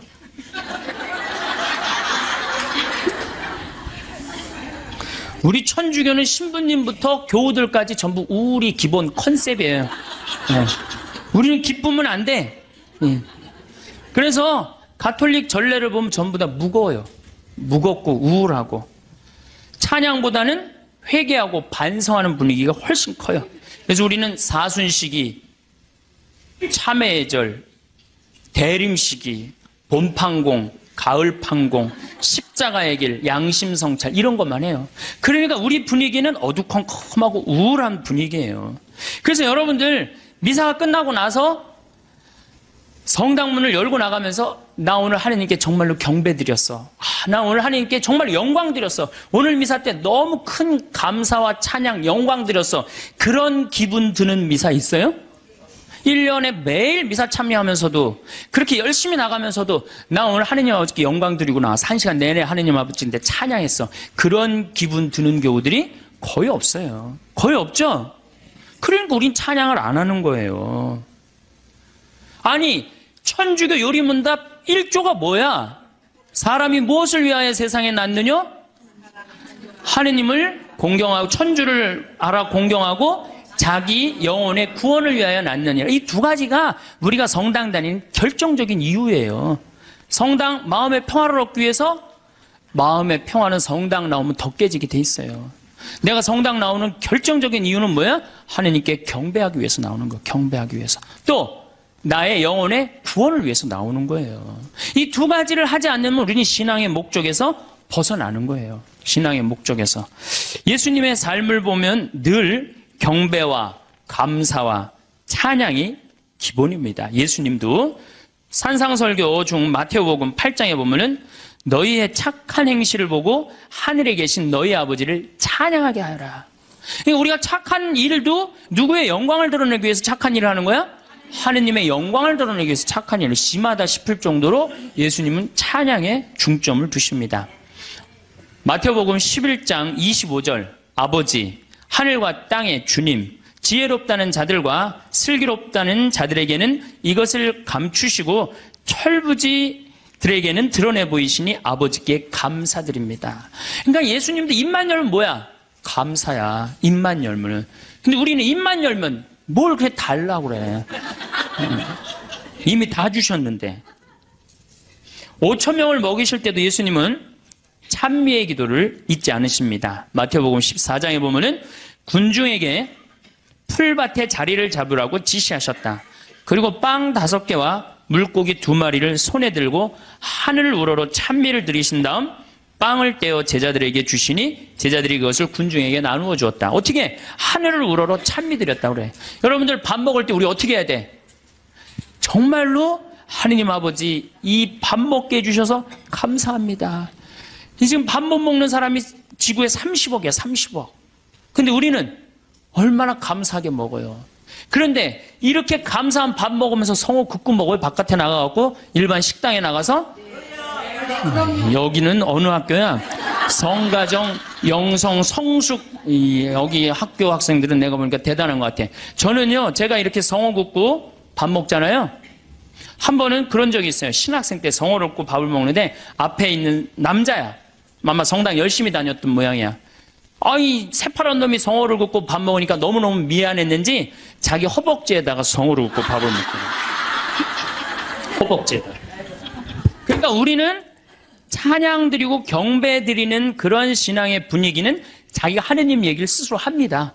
왜냐 하느님께 찬양 드리고 경배 드리는 게 얼마나 신나요. 근데 우리는 천주교는 무슨 이순신 장군 후예야? 내가 죽었다는 걸 적에게 절대 알리지 말아라. 이거하고 똑같은 얘기를 해. 내가 천주교 신자라는 걸 절대 남에게 알리면 안 된다. 그래서 성호도 거요 안 거요? 안 거요 안 거. 밥 먹어. 여기 계신 분들은 긋고. 그래서 여러분들 제가 또 어떤 교우가 나한테 와서 이 기가 막힌 얘기를 한 적이 있어요. 신부님 우리 부장님이요 내가 직장 생활을 10년 동안 같이 했는데 알고 봤더니 성당 다니는 거예요. 무지하게 열심히 하셔요. 우리 부장님이. 그러니까 10년 동안 다니면서도 성당 다닌다는 얘기를 안 한 거예요. 나의 죽음을 적에게 알리지 말라. 그렇게 말한 이순신 장군처럼 어떻게? 내가 성당 다니는 거를 직원이 알면 안 되는 거야. 그러면서 그 아래 직원이 한다는 얘기가 있어. 천주교 신자 뭐가 틀려도 틀리다고. 내가 아무리 열심히 해도 그 성호도 안 굽고. 그게 무슨 신앙이에요. 신앙은 드러내는 거예요. 드러내는 게 곧 선교가 되는 거고. 근데 우리는 항상 오그라들어요. 항상. 예수님은 율법서에서 가장 큰 계명이 무엇이냐고 묻는 율법 교사에게 당연히 이렇게 말씀하십니다. 내 마음을 다하고 내 목숨을 다하고 내 정신을 다하여 주 너의 하느님을 사랑해야 한다. 이것이 가장 크고 첫째가는 계명이다. 그러니까 우리가 성당 나오는 이유가 뭐냐? 마음의 평화를 얻기 위해서? 아니라는 거예요. 그럼 마음의 평화를 얻기 위해서 성당 나오는 게 아니라 뭐하러 나오는 거예요? 하느님께 경배드리기 위해서 나오는 거예요. 왜? 하느님께 받은 은혜가 너무 많으니까. 얼마나 우리가 많은 은혜를 받았어요, 지금. 우리는 받은 은혜가 999가지야. 그 999가지를 정말로 감사드리고 찬양드리기도 바쁜데 못 받은 거 하나 달라고. 참, 그것도 하느님 부담스럽게 묵주기도 9일기도 해가면서 54일씩 매달려가면서 그냥 다 하려고 그러니 얼마나 정말 우리가 한심한 신앙생활을 합니까? 예수님은 죽음 바로 전에 당신 머리에 향유를 부은 여인의 행동을 칭찬하십니다. 어떤 여자가 매우 값진 향유가 된 옥합을 가지고 다가와 식탁에 앉아 계시는 그분 머리에 향유를 부었다. 제자들이 보고 불쾌하며 말하였다. 왜 이렇게 허투루 쓰는가? 저것을 비싸게 팔아 가난한 이들에게 나누어 줄 수도 있을 터인데. 근데 예수님은 이 여인의 행동을 말리지 않습니다. 놔둬라. 이 여인의 오늘 이 행위는 세상 복음 전해지는 끝까지 복음과 함께 전해질 것이다. 그 향유가 200데나리온, 200데나리온. 한 데나리온이 하루 일당이에요. 우리나라 돈으로 이제 하루 일당 한 5만 원으로 따진다면 얼마야? 1,000만 원어치 쏟아부은 거예요. 예수님 머리에 1,000만 원어치 쏟아부은 거예요. 그러면은 우리가 봐도 심하다 싶을죠? 그러니까 제자들이 왜 이렇게 허투루 쓰냐? 이거 가난한 사람한테 나누어 줄 수도 있는데. 그런데 정작 예수님이 거절하십니까? 안 거절하십니까? 거절하지 않으세요. 우리가 하느님께 바치는 건 최고여야 돼. 끄트머리가 아니고. 그래서 아닌 말로 교무금도 우리가 미루다 11월 달 그것도 성탄절날 그냥 그날 내는 분들도 많아요. 그러니까 우리가 하느님께 맨 뒤로 가고 세상 일이 제일 먼저가 되는 거예요. 우선 내 문제 해결하고 난 다음에 그 다음에 하느님은 나중에 봐도 되니까. 하느님께 첫 번째 첩배, 맛배를 드려야 되는데 우리는 항상 맨 끝에 일단 내 마음의 평화가 더 중요한 거예요. 내가 마음이 평화로우면 그때, 많이 평화로우면 그때 내고, 그때 안 평화로우면 안 내. 안 내도 되는 거예요. 성찬례를 봐도 예수님은 하느님께 얼마나 애절하게 감사 기도를 드렸는지 알 수 있습니다. 스스로 원하신 순환이 다가오자 예수께서는 빵을 들고 감사를 드리신다. 항상 감사하는 거 잊지 않으셨어요. 찬양하는 거 잊지 않으셨어요. 쪼개어 제자들에게 주시며 말씀하셨다. 또 이어 잔을 들어 다시 감사를 드리신 다음 제자들에게 말씀하셨다. 그러니까 예수님도 입만 열면 뭐 하셨어요? 감사하고 찬양했단 말이야. 근데 우리도 어떻게 해야 돼? 입만 열면 어떻게 해야 돼? 감사하고 찬양해야 되는데 사실은 그런 신앙생활을 하기란 우리가 방향을 잘못 잡았기 때문에 별로 없어요.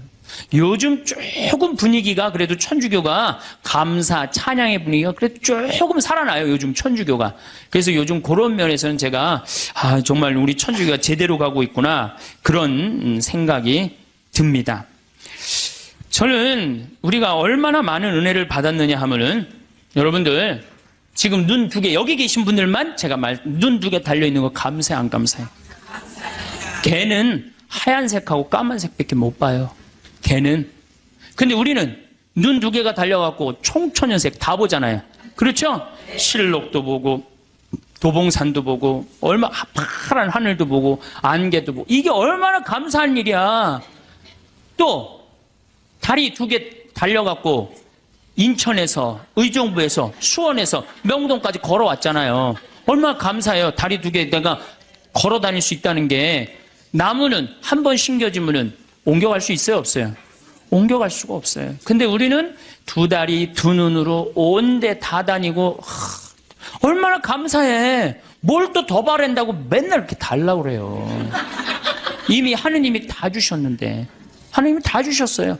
그러니까 사실 우리는 매일 감사하고 매일 찬양 드려도 우리는 부족해요. 내가 숨 쉬는 거 5분만 안 쉬어도 살아요, 죽어요?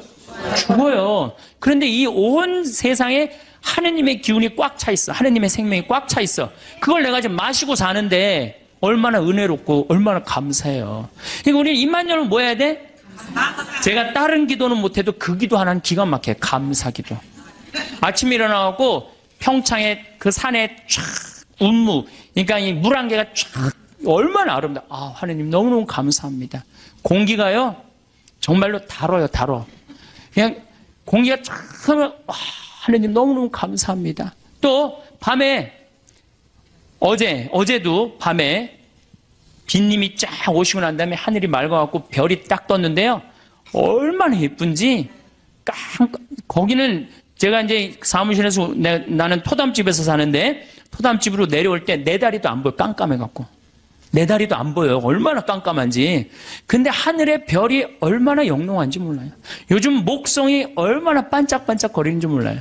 그 목성을 보고 얼마나 감사해요. 그러니까 저는 매일 감사해요. 그 기도 하나 내가 확실하게 해요. 그래서 저도 입만 열면 하루에 한 5번씩 감사하다 그래요. 감사합니다. 특별히 맛있는 거. 우리 밭에서 그냥 다 뜯어 먹거든요. 가지, 오이, 뭐 토마토, 상추, 치커리, 뭐 그다음에 이제 무 나오면 또 그 먹으면 얼마나 맛있어요.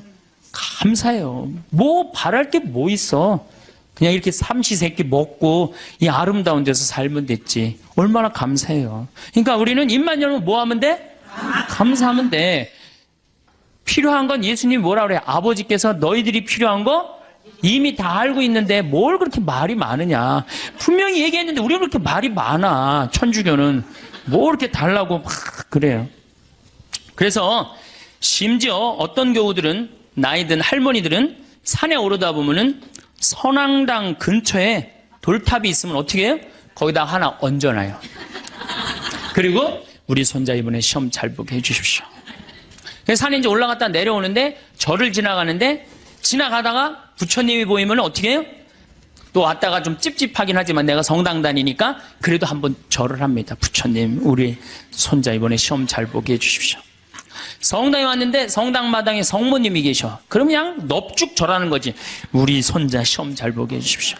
성당 안에 들어갔더니 제대에 십자고상이 있어. 거기 또 절 한 번 해요. 감실에 또 한 번 해요. 그러니까 이 할머니 마음속에는 무슨 심성이 들어있는 거예요? 그 중에 하나만 걸려라 이거야. 그 중에 하나만 걸려서 내 손자 이번에 수학 능력 평가 시험 잘 보면 된다 이거야. 그러니까 대부분의 우리 천주교 교우들이 그걸 뭐라고 하냐면 기복신앙이라고 그래. 기도해서 복을 얻는 거예요. 기복신앙. 그래서 새해 여러분들 점집에 제일 많이 가는 종교인들이 누군지 아세요? 단연 천주교 교우들 1등이에요. 예. 성당에 쭉 다녀보니까 이게 답이 안 나와. 답이 안 와. 여기가 아닌가 봐. 그리고 어디로 가봐요? 점집에 가봐요. 점집에 가봐갖고 점집에 가면 속 시원한 얘기 해주잖아요. 3대 죽은 처녀 귀신이 달라붙하고 이 집이 안 된다. 부족 하나 써줄 테니까 벽에 넣어놔라. 그럼 마음이 편안하단 말이야. 우리는 뭐 하면 돼? 마음에 평화를 얻기만 하면 되는 거. 어딜 가든. 그래서 대한민국이 종교 천국이 되는 거예요. 대한민국에 들어왔고 실패한 종교는 하나도 없습니다. 다 성공합니다. 왜? 우리나라 국민들 심성 자체가 뭐야? 이 현세를 너무 좋아해요. 현세에서 사는 걸 너무 좋아해요. 죽어 정승보다 살아 개가 낫다고 그런 말도 우리 하죠. 그러니까 우리 현실을 너무너무 좋아하는 거예요. 그러니까 우리 이제 곧 추석이 다가오는데 참 재미난 게 있어요. 제가 이렇게 외국을 다녀보거나 여러 군데 다녀보면요. 무덤이 다 동네 한가운데 있어요. 무덤이. 그래갖고 그냥 동네에 그냥 퇴근하는 길에 꽃 하나 갖다 놓고 출근하는 길에 인사 한번 하고 그런단 말이야. 근데 우리는 그냥 얼마나 멀리 갔다가 묻어놓는지 죽는 게 그렇게 싫은 거예요. 그래갖고 그냥 무지하게 멀리 갔다가 묻어놔. 그리고 그냥 그걸 1년에 전 국민이 똑같은 날 다 보러 간다고. 아니 죽는 날은 다 틀린데 왜 보러 가는 날은 다 똑같아. 그냥 추석하고 구정만 되면 그냥 막 이게 참 그만큼 우린 죽음을 싫어하는 거예요. 살아서 복 받으면 되는 거예요. 그러니까 우리는 내세 영원한 생명, 제가 이거 4번째 시간 때 이 강의를 할 건데 영원한 생명에 대한 간절한 소망이 없어요. 이 세상에서 어떻게 하면 돼? 행복하면 돼. 내 마음의 평화를 얻으면 돼. 성당에 왜 나오십니까? 마음의 평화를 얻기 위해. 나오지 마세요. 마음의 평화는요, 예수님이 언제 공식적으로 빌어줬느냐, 부활하시고 난 다음에 제자들이 그때 예수님은 치를 것 다 치르고 그러고 난 다음에 너희에게 평화가 있기를. 여러분들도 진정한 마음의 평화는 뭐예요?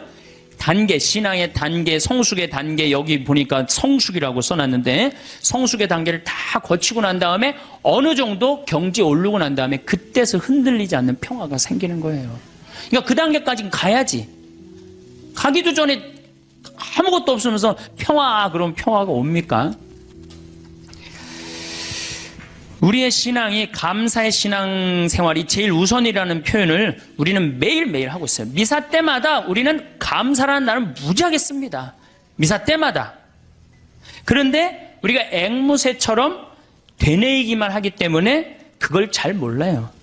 무수한 감사성이 있지만 오늘 내가 이제 평일이 이제 감사성이 6개가 있어요. 월, 화, 수, 목, 금, 토 이렇게. 그래갖고 제가 수요일 날 오늘 평일 미사 감사성 한번 해볼게요. 주님께서 여러분과 함께 마음을 드높이 우리 주 하느님께 감사합니다. 그럼 여러분 뭐라고 그래요? 마땅하고 옳은 일입니다. 그러죠? 근데 정말로 그렇게 감사한 게 마땅하고 옳은 일로 했는지 그런 생각이 많이 들어요. 아니 그러니까 우리 천주교 교우들이 어느 정도냐면은 기도원도 여기도 다녀보고 저기도 다녀보고 하여튼 먹히는 데 한번 가봐요. 여기저기. 그래갖고 또 어떤 자매는 이렇게 소개하는 자매도 있어요. 그쪽 신부님한테 가봐. 그쪽 신부 용해대. 용한 신부님 찾아가는 거죠. 그러니까 우리가 어느 정도로, 그러니까 사실 하느님께 다가가는데 신부는 뭐예요? 그냥 중개자야, 중개자. 정말로 나는 누구를 만나면 돼? 하느님을 만나면 돼요. 근데 누가 용해다 그러고 절리 가보라고 그러고 절리 가보라고 그러고. 그러니까 우리 교우들이 그만큼 신앙생활을 하는데 잘못하고 있는 거죠. 잘못하고 있는 거죠. 우린 정말 하느님께 찬양드리기 위해서, 하느님께 감사드리기 위해서 여러분들 하느님 믿는 거예요. 다른 이유 하나도 없어요. 천주교 요리문답 1조가 뭐야? 사람이 무엇을 위하여 낳느냐? 천주를 알아 공경하고 자기 구원을 위하여 낳느니라. 저는 그건 맞는 얘기 같아요. 그 다음 얘기 더 기가 막혀요. 거룩하신 신부가 이제 혼자 하는 거야. 거룩하신 아버지, 전능하시고 영원하신 주 하느님, 언제나 어디서나 아버지께 감사함이, 언제나 어디서나 아버지께 감사함이 나오죠? 참으로 마땅하고 옳은 일이며 저희 도리요 구원의 길이옵니다. 기가 막힌 기도문을 우리가 매일 외우고 있어. 매일 마땅하고 옳은 일이라고 맨날 그래. 마땅하고 옳은 일이라고 뭐 하는 게? 감사드리는 게, 찬양 드리는 게, 그리고 그게 내 구원의 길이라고 얘기를 해요. 기가 막힌 기도문을 하면서도 이게 뭐 무슨 얘기를 하는 건지 그냥 딴 생각하고 앉아있는 거죠. 그 시간 뭐 감사송이 오늘 뭔지 무슨 내용을 신부님이 했는지 그것도 모르는 경우도 참 많아요. 아버지께서는 사랑하시는 아드님을 통하여 인류를 창조하셨듯이 또한 인자로 인류를 구원하셨나이다. 그러므로 창조된 만물이 마땅히 주님을 섬기고요. 굉장히 중요한 얘기예요. 창조된 만물이 마땅히 주님을 섬긴다는 거예요. 우린 창조됐어요? 안 됐어요? 우린 창조됐어요. 그러니까 당연히 어떻게 해야 돼? 주님을 찬미하고 하느님을 주인으로 모시고 살아야 돼요. 그런데 제가 가만히 이렇게 생각해 보니까 하느님하고 우리하고 입장이 바뀌었어. 누가 종이냐 하면 하느님이 종이고 누가 주인이 돼? 내가 주인이야. 왜 이렇게 시키는 게 많아? 이거 해주시고 저거 해주시고. 내가 기도를 하면서 하느님의 뜻을 들어야 되는데 누가 내 뜻을 들어야 돼? 내 하느님이 내 뜻을 들어야 돼. 헌금이나 많이 하면서 또 시키면 몰라.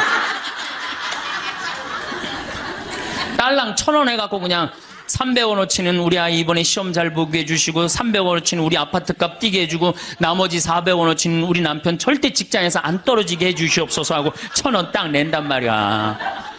아니 많이 하면서 시키면 또 다행인데 딸랑 1,000원 내면서 왜 이렇게 시키는 게 많아요? 그러니까 하느님하고 나하고 입장이 바뀐 거예요. 그리고 이제 하느님이 안 들어주면 열받아요, 열 안 받아요? 열받아. 아니, 하느님이 정말 있는 거야, 없는 거야? 왜 이렇게 내 청을 안 들어줘? 내가 9일 기도까지 했구만. 54일 동안이나 했는데 왜 안 들어줘? 여기가 아닌가 봐. 천군보살한테 한번 가봐야 되겠다.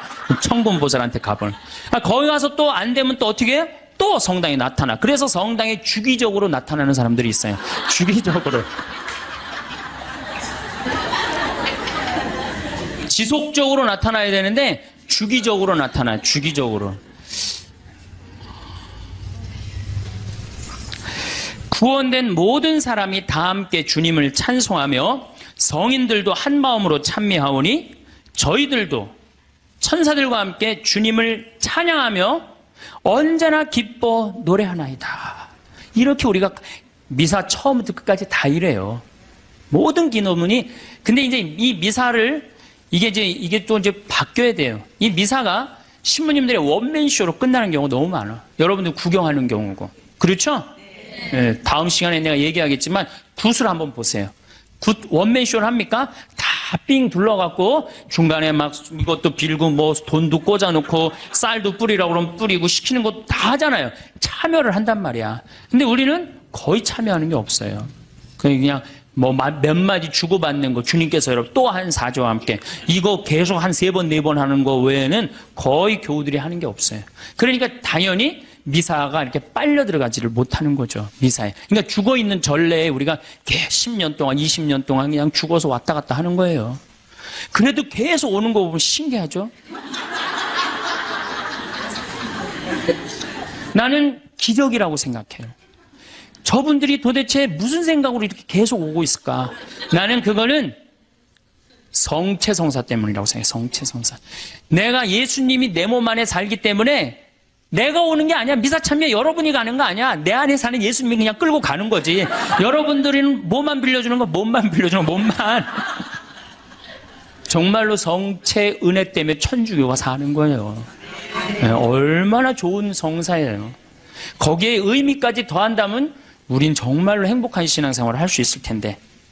그러니까 우리가 이제 뭐라고 그래? 신부가 이렇게 하면 여러분들은 뭐라고 그래? 거룩하시도다, 거룩하시도다, 거룩하시도다. 온 누리의 주 하느님, 하늘과 땅에 가득 찬 그 영광. 하늘과 땅에 가득 찼다고 그래. 아까 제가 얘기했죠? 공기 마시는 것 자체가 뭐야? 은총 속에서 사는 거야. 하늘과 하느님의 기운이 있지 않으면요, 이 인류, 우주, 이거 생명이 움틀 수가 없어요.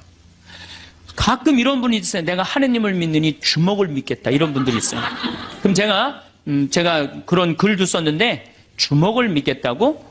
주먹이 공기 만들어내는데 무슨 일을 했는데, 주먹이 하늘에 빗님 내리는데 무슨 일을 했는데, 주먹이 태양빛 만들어내는데 무슨 일을 했는데, 그렇게 주먹이 좋으면은 주먹하고 저 화성에 가서 살아라.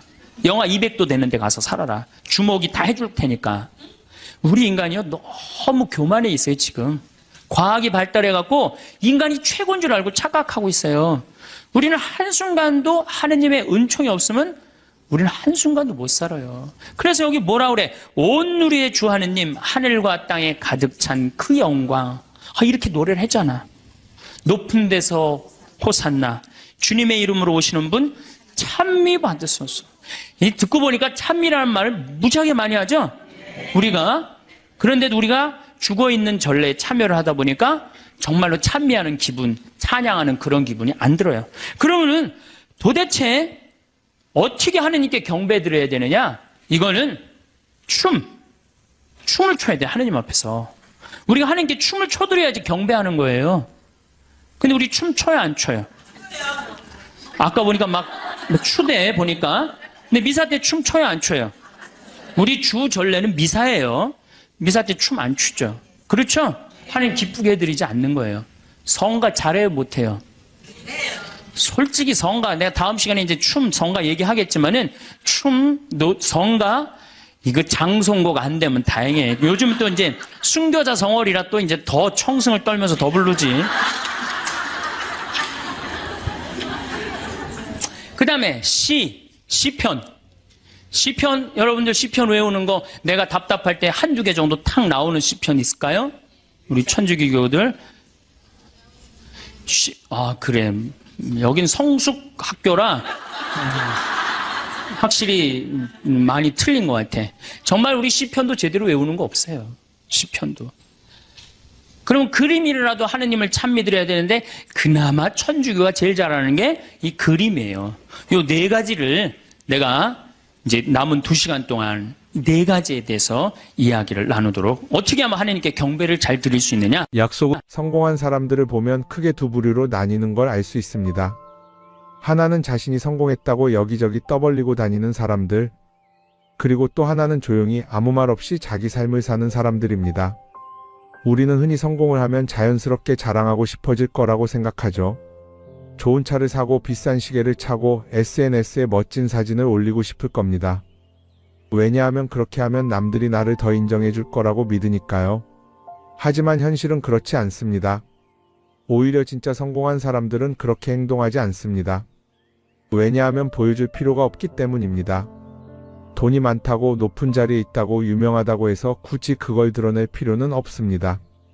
그걸 아는 사람들은 이미 알고 있고 모르는 사람들은 알 필요가 없죠. 그런데도 굳이나 성공했다고 떠드는 사람들이 있습니다. 그런 사람들은 왜 그럴까요? 간단합니다. 그 사람들은 사실 그렇게까지 성공한 게 아니기 때문입니다. 우리는 종종 SNS에서 성공한 사람들을 봅니다. 해외여행을 가고 고급 레스토랑에서 밥을 먹고 멋진 차를 타고 다니는 모습? 그런데 가만히 보면 그런 걸 보여주는 사람들은 언제나 뭔가를 팔고 있습니다. 강의를 팔든 자기 브랜드를 홍보하든 아니면 단순히 자기 자존감을 유지하려고 하든 간에 결국 목적이 있는 거죠. 진짜 부자들은 그렇게 하지 않습니다. 오히려 조용히 아무도 모르게 자기 일을 합니다. 왜냐하면 자랑해서 얻을 게 없기 때문입니다. 오히려 괜히 잘난 척했다가 사람들에게 이용당하거나 시기와 질투를 받거나 쓸데없는 오해를 사는 게 더 피곤합니다. 이건 단순한 돈 이야기가 아닙니다. 사회적인 성공을 이룬 사람들도 마찬가지입니다. 진짜 실력 있는 사람들은 자기 실력을 굳이 떠벌리지 않습니다. 왜냐하면 그럴 필요가 없으니까요. 자기 분야에서 최고라면 사람들이 먼저 알아서 찾아옵니다. 반대로 실력이 부족한 사람일수록 자기를 포장하려고 애씁니다. 우리가 흔히 듣는 말이 있죠. 빈수레가 요란하다. 이 말이 괜히 있는 게 아닙니다. 정말 내실이 있는 사람들은 굳이 시끄럽게 굴지 않습니다. 반대로 겉만 번지르르한 사람들은 자기가 얼마나 대단한지 떠들고 다닙니다. 이걸 좀 더 현실적인 예로 들어볼까요? 동창회에 나가면 꼭 이런 사람이 있습니다. 옛날에는 별거 아니었는데 갑자기 잘 됐다고 나타나서 자기가 얼마나 성공했는지 자랑하는 사람. 처음에는 다들 와, 대단하다 하고 들어주지만 시간이 지나면 어떨까요? 대부분 속으로 이렇게 생각할 겁니다. 저 사람 뭐 저렇게까지 티를 내? 결국 그런 사람은 점점 멀어지게 됩니다. 반면에 정말 성공한 사람들은 조용합니다. 굳이 자기가 어떻게 살고 있는지 설명하지 않죠. 그런 사람들은 오히려 주변에서 먼저 알아보고 자연스럽게 존경을 받습니다. 그게 진짜 성공입니다. 그럼 우리는 어떻게 해야 할까요? 내가 뭔가를 이루었을 때 굳이 남들에게 알릴 필요가 있을까요? 물론 가까운 사람들에게 좋은 소식을 전하는 건 좋습니다. 하지만 굳이 모든 사람들에게 나 이렇게 잘 살고 있어요 하고 알릴 필요는 없습니다. 그런 행동은 결국 나에게 득이 되지 않습니다. 성공이라는 건 원래 조용한 겁니다. 내가 잘 되고 있으면 주변 사람들이 자연스럽게 알게 됩니다. 굳이 내가 말하지 않아도 내 행동과 태도에서 묻어나오게 되어 있습니다. 그러니 굳이 보여주려고 애쓰지 마세요. 오히려 그게 더 진짜 성공한 사람의 태도입니다. 사람은 사회적 동물이라고 하잖아요. 혼자 살아갈 수 없고 결국 사람과의 관계 속에서 기쁨도 얻고 때로는 상처도 받습니다. 그런데 한 가지 생각해 볼 게 있어요. 우리가 정말 인간관계가 필요해서 맺고 있는 걸까요? 아니면 그냥 그래야 한다고 배워서 어쩔 수 없이 유지하고 있는 걸까요? 어릴 땐 친구 많으면 좋다고 하죠. 사회생활에서도 인맥이 중요하다는 말을 많이 합니다. 그런데 정작 주변을 보면요, 인간관계가 넓은 사람일수록 스트레스를 더 많이 받아요. 전화벨이 울릴 때마다 이번엔 또 무슨 부탁일까 싶고, 단체 채팅방에서 메시지가 올 때마다 이걸 또 어떻게 대답해야 하나 고민하죠. 관계가 많아질수록 책임과 피로도 함께 늘어나는 겁니다. 어떤 사람들은 인간관계를 줄이면 외롭지 않겠냐고 해요. 그런데 가만히 생각해보면 진짜 외로움을 느끼는 순간이 언제인지 아세요? 오히려 불필요한 인간관계 속에 있을 때입니다. 같이 밥을 먹고 얘기를 나누는데도 뭔가 허전하고 대화가 컥 돌고 속마음을 나누지도 못할 때, 그럴 때 우리가 더 외롭다고 느끼죠. 그렇다고 당장 인간관계를 다 끊어버릴 순 없겠죠. 하지만 적어도 내가 정말 소중하게 여겨야 할 관계와 그냥 관성적으로 유지하는 관계는 구분할 필요가 있습니다. 예를 들어 매번 나한테 부탁만 하고 정작 내가 어려울 땐 연락 한 번 없는 사람. 내가 실수하면 뒷담화를 하면서 내 앞에서는 웃는 사람. 이런 관계를 굳이 계속 이어갈 이유가 있을까요? 가끔은 이런 경험도 있을 거예요. 우연히 어떤 사람과 친해졌는데 만난 지 얼마 되지도 않았는데 너무 많은 걸 털어놓는 사람들 있죠. 자기 속사정부터 가족 문제, 직장 고민까지 쏟아내는 사람들. 이런 경우 두 가지의 가능성이 큽니다. 하나는 그냥 감정적으로 의존할 사람이 필요해서일 수도 있고 또 하나는 내가 믿을 만한 사람인지 떠보는 걸 수도 있어요. 어떤 경우든 이런 관계는 오래가기 어렵습니다. 사실 친밀함이라는 건 시간이 필요한 법이에요. 적당한 거리를 두고 천천히 서로를 알아가야 하는데 초반부터 급격하게 가까워진 관계는 쉽게 무너지는 경우가 많습니다. 처음엔 친하다고 생각했는데 어느 순간 사소한 일로 틀어지고 결국 남보다 못한 사이가 되는 거죠. 그러면 인간관계를 어떻게 해야 할까요? 답은 간단합니다. 억지로 맺지 말고 굳이 유지하려고도 하지 않는 거예요. 내가 편한 관계라면 자연스럽게 이어질 것이고 그렇지 않다면 서서히 멀어질 겁니다. 그리고 그걸 억지로 붙잡지 않아도 괜찮습니다. 관계를 유지하는 데 에너지를 쓰기보다는 정말 소중한 관계에 집중하는 게 더 낫지 않을까요? 어떤 사람은 내가 인간관계를 줄이면 나중에 나 혼자 남는 거 아니냐 걱정하기도 해요. 그런데 생각해보면요, 진짜 나를 위하는 사람은 많지 않아요. 인간관계를 줄인다고 해서 완전히 혼자가 되는 게 아닙니다. 오히려 불필요한 관계를 정리하고 나면 남아있는 관계들이 더 단단해지고 가치 있게 느껴질 겁니다. 예전엔 인맥이 자산이라는 말을 많이 했어요. 그런데 요즘은 꼭 그렇지도 않죠. 오히려 불필요한 인간관계가 많으면 그게 짐이 될 수도 있어요. 적당한 거리, 적당한 선. 이걸 잘 지키는 게 결국엔 가장 편한 인간관계를 유지하는 방법 아닐까요? 한번 곰곰이 생각해 보세요. 지금 내 주변에 있는 사람들 중에서 내가 정말 편하게 만날 수 있는 사람이 몇 명이나 되는지, 내가 억지로 맞춰주고 있는 관계는 없는지. 관계를 줄이면요, 외로워지는 게 아니라 오히려 더 자유로워집니다. 그리고 자유로워진 만큼 내 인생에서 정말 중요한 것에 집중할 수 있게 됩니다. 인간관계 너무 많은 걸 신경 쓰다 보면 정작 중요한 걸 놓칠 수 있어요. 그러니까 이제는 한 번쯤 정리해보는 것도 나쁘지 않을 겁니다. 사람들이 돈을 많이 벌고 싶어 하는 이유가 뭘까요? 단순히 돈이 많으면 좋으니까? 물론 그것도 있겠지만 사실 돈을 원하는 진짜 이유는 더 나은 삶을 살기 위해서겠죠. 그런데 문제는 돈을 많이 번다고 해서 반드시 삶이 나아지는 건 아니라는 겁니다. 오히려 더 많이 벌수록 더 많이 쓰게 되는 경우가 많아요. 가끔 이런 생각해 본 적 없으세요? 예전에는 돈이 지금보다 훨씬 적었는데 이상하게 그때가 더 여유로웠던 것 같다. 왜 그럴까요? 사실 우리가 원하는 건 돈 그 자체가 아니라 돈을 통해 얻을 수 있는 자유인데 돈을 벌면 벌수록 그 자유를 잃어버리는 경우가 많아요. 더 좋은 차, 더 좋은 집, 더 좋은 옷을 사면서 점점 더 많은 돈이 필요해지고 결국엔 돈을 벌기 위해 또다시 일해야 하는 악순환에 빠지게 되는 거죠. 한번 생각해 봅시다. 우리가 정말 필요해서 뭔가를 사는 경우가 얼마나 될까요? 필요해서라기보다는 남들이 가지고 있으니까 없어 보이기 싫으니까 혹은 그냥 기분 전환을 위해서 소비하는 경우가 훨씬 많아요. 그리고 그런 소비를 할 때마다 스스로 이렇게 합리화를 하죠. 이 정도는 나를 위한 투자야. 그런데 가만히 보면 그 소비가 진짜 나를 위한 소비인지 아니면 그냥 사회가 만든 기준에 끌려가고 있는 건지 헷갈릴 때가 많습니다. 예를 들어 예전에는 스마트폰 하나면 충분했는데 이제는 스마트워치도 있어야 하고 무선 이어폰도 필요하고 태블릿도 있어야 할 것 같고 하나를 사면 또 다른 무언가가 필요해지는 시기예요. 사실 이건 우리가 그렇게 만들어진 겁니다. 광고도 그렇고 SNS도 그렇고 자꾸 우리에게 이렇게 말하죠. 이걸 사야 더 행복해질 수 있어요. 그런데 정작 그걸 사고 나면 어때요? 처음 며칠은 좋죠. 그런데 시간이 지나면 또 다른 걸 사고 싶어져요. 왜냐하면 물건이 우리를 오래 행복하게 만들어주지는 않거든요. 특히 요즘은 SNS가 이런 소비 심리를 더 부추기는 것 같아요. 예전에는 친구들끼리 만나서 나 새로 샀어 하고 자랑하는 게 전부였는데 이제는 SNS에 올리면서 전 세계 사람들에게 보여주잖아요. 그러다 보니까 남들도 다 뭔가를 사서 올리고 나도 따라해야 할 것 같은 기분이 드는 거예요. 그런데 중요한 건 그 사람들도 사실은 나와 똑같은 기분이라는 겁니다. 내가 남을 부러워하는 만큼 나도 누군가에게 부러움을 사려고 애쓰고 있는 거죠. 결국 끝없는 비교와 소비 속에서 진짜 중요한 걸 놓치게 되는 겁니다. 한번 이렇게 생각해보면 어떨까요? 만약 내가 지금부터 딱 1년 동안 불필요한 소비를 하지 않는다면 내 삶이 어떻게 변할까? 아마 처음에는 답답할 수도 있어요. 사고 싶었던 걸 참아야 하니까. 그런데 그걸 몇 번 참고 나면 어느 순간 깨닫게 될 겁니다. 내가 굳이 이걸 안 사도 괜찮네? 그렇게 불필요한 소비가 줄어들면 자연스럽게 돈이 쌓이겠죠. 그런데 돈이 쌓이는 것보다 더 중요한 게 있어요. 바로 마음의 여유가 생긴다는 겁니다. 돈을 쓰지 않는다고 해서 불행해지는 게 아니라 오히려 소비로부터 자유로워지면서 진짜 행복을 찾을 수 있어요.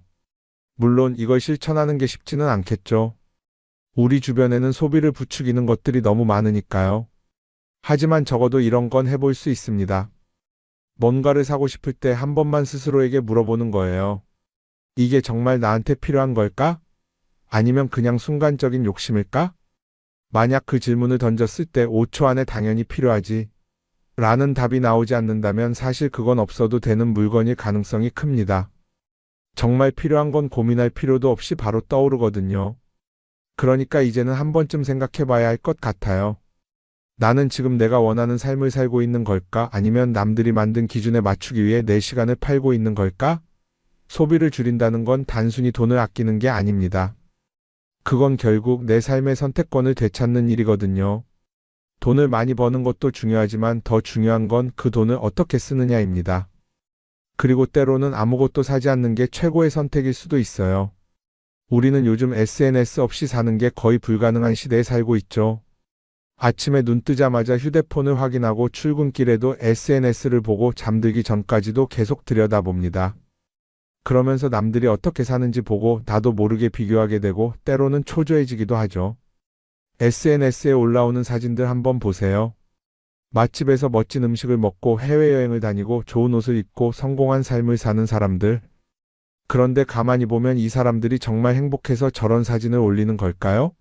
아니면 그냥 행복해 보이고 싶은 걸까요? 실제로 SNS에 가장 많이 올라오는 사진이 뭔지 아세요? 남들이 부러워할 만한 순간들입니다. 집에서 편하게 쉬고 있는 모습이나 출근길에 지친 얼굴, 어제 먹다 남은 배달 음식 사진 같은 건 잘 안 올리죠. 대신 멋진 레스토랑, 명품 가방, 고급 호텔 같은 것들이 올라옵니다. 왜 그럴까요? 결국 SNS는 보여주기 위한 공간이기 때문입니다. 여기서 중요한 게 있어요. 우리가 SNS에서 보는 건 그 사람의 삶 전체가 아니라 편집된 일부 장면이라는 겁니다. SNS는 마치 한 편의 다큐멘터리나 영화처럼 잘 꾸며진 장면들만 보여줍니다. 그런데도 우리는 그걸 보면서 아, 저 사람은 나보다 더 행복하구나 하고 착각하죠. 예를 들어 SNS에서 한 친구가 해외여행을 가서 아름다운 풍경을 찍어 올렸다고 해볼게요.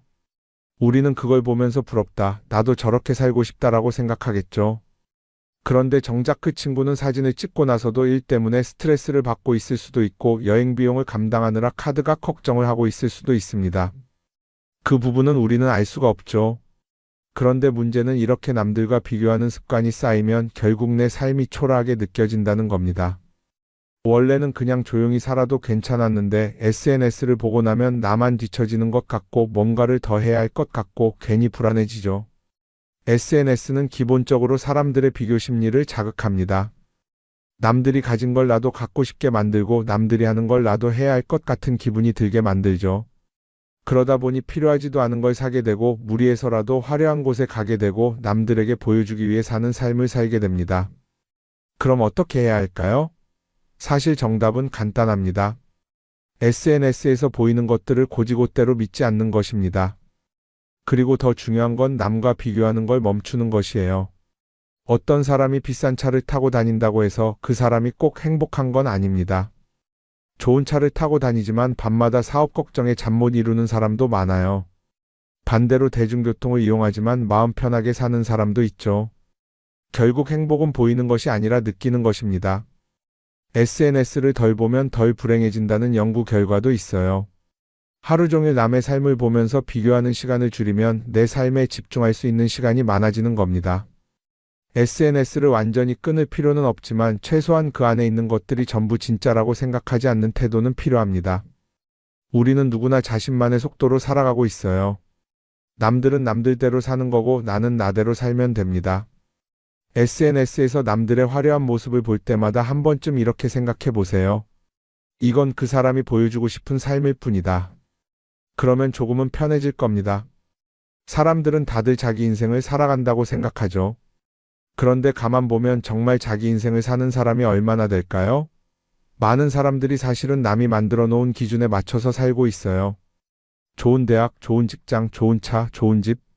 다들 이런 걸 목표로 삼지만 정작 내가 원하는 삶이 뭔지 깊이 생각해 본 적이 없는 경우가 많아요. 이건 어릴 때부터 교육받아온 방식과도 관련이 있어요. 우리는 어릴 때부터 이렇게 살아야 한다는 틀 안에서 자라죠. 공부 열심히 해서 좋은 성적을 받아야 하고 좋은 직장을 가져야 하고 결혼도 적당한 때에 해야 하고 마치 인생이 정해진 수순이라도 있는 것처럼요. 그러다 보니 나 스스로 정말 원하는 걸 고민하기보다는 그냥 남들이 정해놓은 목표를 따라가게 돼요. 그런데 이렇게 남의 기준에 맞춰서 살다 보면 어느 순간 공허함을 느끼게 됩니다. 이게 정말 내가 원했던 삶인가? 하는 의문이 들 때가 오죠. 어릴 땐 성적이 목표였고 사회에 나와서는 연봉이 목표였고 결혼하고 나서는 아이 교육이 목표였는데 그 목표를 이루고 나면 허무한 거예요. 계속 뭔가를 이루긴 했는데 정작 나는 어디에 있는지 모르겠는 거죠. 진짜 중요한 건 내가 원하는 게 뭔지를 아는 것이에요. 그런데 이게 쉽지 않죠. 오랫동안 남의 기준대로 살아왔기 때문에 막상 내가 정말 원하는 게 뭐지? 하고 물어보면 선뜻 대답하기 어려운 경우가 많아요. 하지만 이 질문을 하지 않으면 우리는 평생 남이 정한 기준 속에서 살게 됩니다. 그럼 어떻게 해야 할까요? 첫 번째로 필요한 건 내가 왜 이런 생각을 하게 됐는지 스스로 점검하는 거예요. 예를 들어 내가 비싼 차를 사고 싶다고 생각한다면 그게 정말 내 필요 때문인지 아니면 남들에게 잘 보이기 위해서인지 한번 따져봐야 해요. 만약 남들이 나를 어떻게 볼까 하는 게 더 중요하다면 그건 내 기준이 아니라 사회가 만들어 놓은 기준일 가능성이 큽니다. 두 번째는 다른 사람의 의견에 휘둘리지 않는 연습을 하는 거예요. 우리는 살아가면서 끊임없이 남들의 평가를 받죠. 그 나이에 그런 걸 시작한다고? 지금 그게 가능하겠어? 이런 말들이 우리를 흔들어 놓습니다. 그런데 그런 말에 신경 쓰다 보면 결국 아무것도 하지 못하게 돼요. 중요한 건 남들이 뭐라고 하든 내가 결정하는 거예요. 물론 남의 조언을 들을 수도 있고 참고할 수도 있죠. 하지만 최종 결정은 항상 내 몫이어야 합니다. 내가 결정하고 내가 책임지는 거. 그렇게 해야 내 삶을 온전히 내 것으로 만들 수 있어요. 세 번째는 내가 한 선택에 책임지는 자세를 가지는 거예요. 많은 사람들이 무언가를 선택하고 나서도 후회하죠. 괜히 이걸 했나? 이 선택이 잘못된 건 아닐까? 그런데 한 가지 확실한 건 후회한다고 해서 과거가 바뀌지는 않는다는 거예요. 내가 한 선택이라면 그 선택이 틀렸다고 해도 받아들이고 그 안에서 최선을 다하는 게 더 중요해요. 이렇게 말하면 그럼 실수하면 어떡하죠? 라고 걱정하는 분들도 있을 거예요. 하지만 생각해보면 우리가 실수를 두려워하는 이유도 결국 남의 시선 때문이에요. 내가 실패하면 남들이 날 어떻게 볼까? 이런 걱정이 더 크죠. 그런데 남들은 생각보다 우리한테 관심이 없어요. 우리가 성공하든 실패하든 남들은 자기 삶을 사느라 바빠요. 그러니까 내 인생의 주인은 결국 나 자신이라는 걸 명확히 할 필요가 있어요. 내 선택을 하고 그 선택에 책임지면서 남이 아니라 나에게 맞는 길을 찾는 것. 그게 진짜로 내 삶을 살아가는 방법이 아닐까요? 어쩌면 우리는 너무 오랫동안 이렇게 살아야 한다는 틀 속에 갇혀 있었는지도 모릅니다. 하지만 이제는 한 번쯤 생각해 봐야 합니다. 나는 진짜 내 삶을 살고 있는가? 그리고 만약 아니라면 지금부터라도 조금씩 바꿔보면 어떨까요? 동글동글 콩으로 만든 청국장 동글동글 콩으로 만든 청국장 찌개로도 먹고요 가루는 생수에도 타서 먹어요 우리 모두 성공한 사람들을 보면 크게 두 부류로 나뉘는 걸 알 수 있습니다. 하나는 자신이 성공했다고 여기저기 떠벌리고 다니는 사람들, 그리고 또 하나는 조용히 아무 말 없이 자기 삶을 사는 사람들입니다. 우리는 흔히 성공을 하면 자연스럽게 자랑하고 싶어질 거라고 생각하죠. 좋은 차를 사고 비싼 시계를 차고 SNS에 멋진 사진을 올리고 싶을 겁니다. 왜냐하면 그렇게 하면 남들이 나를 더 인정해 줄 거라고 믿으니까요. 하지만 현실은 그렇지 않습니다. 오히려 진짜 성공한 사람들은 그렇게 행동하지 않습니다. 왜냐하면 보여줄 필요가 없기 때문입니다. 돈이 많다고 높은 자리에 있다고 유명하다고 해서 굳이 그걸 드러낼 필요는 없습니다. 그걸 아는 사람들은 이미 알고 있고 모르는 사람들은 알 필요가 없죠. 그런데도 굳이나 성공했다고 떠드는 사람들이 있습니다. 그런 사람들은 왜 그럴까요? 간단합니다. 그 사람들은 사실 그렇게까지 성공한 게 아니기 때문입니다. 우리는 종종 SNS에서 성공한 사람들을 봅니다. 해외여행을 가고 고급 레스토랑에서 밥을 먹고 멋진 차를 타고 다니는 모습? 그런데 가만히 보면 그런 걸 보여주는 사람들은 언제나 뭔가를 팔고 있습니다. 강의를 팔든 자기 브랜드를 홍보하든 아니면 단순히 자기 자존감을 유지하려고 하든 간에 결국 목적이 있는 거죠. 진짜 부자들은 그렇게 하지 않습니다. 오히려 조용히 아무도 모르게 자기 일을 합니다. 왜냐하면 자랑해서 얻을 게 없기 때문입니다. 오히려 괜히 잘난 척했다가 사람들에게 이용당하거나 시기와 질투를 받거나 쓸데없는 오해를 사는 게 더 피곤합니다. 이건 단순한 돈 이야기가 아닙니다. 사회적인 성공을 이룬 사람들도 마찬가지입니다. 진짜 실력 있는 사람들은 자기 실력을 굳이 떠벌리지 않습니다. 왜냐하면 그럴 필요가 없으니까요. 자기 분야에서 최고라면 사람들이 먼저 알아서 찾아옵니다. 반대로 실력이 부족한 사람일수록 자기를 포장하려고 애씁니다. 우리가 흔히 듣는 말이 있죠. 빈수레가 요란하다. 이 말이 괜히 있는 게 아닙니다. 정말 내실이 있는 사람들은 굳이 시끄럽게 굴지 않습니다. 반대로 겉만 번지르르한 사람들은 자기가 얼마나 대단한지 떠들고 다닙니다. 이걸 좀 더 현실적인 예로 들어볼까요? 동창회에 나가면 꼭 이런 사람이 있습니다. 옛날에는 별거 아니었는데 갑자기 잘 됐다고 나타나서 자기가 얼마나 성공했는지 자랑하는 사람. 처음에는 다들 와 대단하다 하고 들어주지만 시간이 지나면 어떨까요? 대부분 속으로 이렇게 생각할 겁니다. 저 사람 뭐 저렇게까지 티를 내? 결국 그런 사람은 점점 멀어지게 됩니다. 반면에 정말 성공한 사람들은 조용합니다. 굳이 자기가 어떻게 살고 있는지 설명하지 않죠. 그런 사람들은 오히려 주변에서 먼저 알아보고 자연스럽게 존경을 받습니다. 그게 진짜 성공입니다. 그럼 우리는 어떻게 해야 할까요? 내가 뭔가를 이루었을 때 굳이 남들에게 알릴 필요가 있을까요? 물론 가까운 사람들에게 좋은 소식을 전하는 건 좋습니다. 하지만 굳이 모든 사람들에게 나 이렇게 잘 살고 있어요 하고 알릴 필요는 없습니다. 그런 행동은 결국 나에게 득이 되지 않습니다. 성공이라는 건 원래 조용한 겁니다. 내가 잘 되고 있으면 주변 사람들이 자연스럽게 알게 됩니다. 굳이 내가 말하지 않아도 내 행동과 태도에서 묻어나오게 되어 있습니다. 그러니 굳이 보여주려고 애쓰지 마세요. 오히려 그게 더 진짜 성공한 사람의 태도입니다.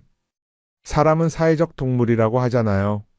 혼자 살아갈 수 없고 결국 사람과의 관계 속에서 기쁨도 얻고 때로는 상처도 받습니다. 그런데 한 가지 생각해 볼 게 있어요. 우리가 정말 인간관계가 필요해서 맺고 있는 걸까요? 아니면 그냥 그래야 한다고 배워서 어쩔 수 없이 유지하고 있는 걸까요? 어릴 땐 친구 많으면 좋다고 하죠.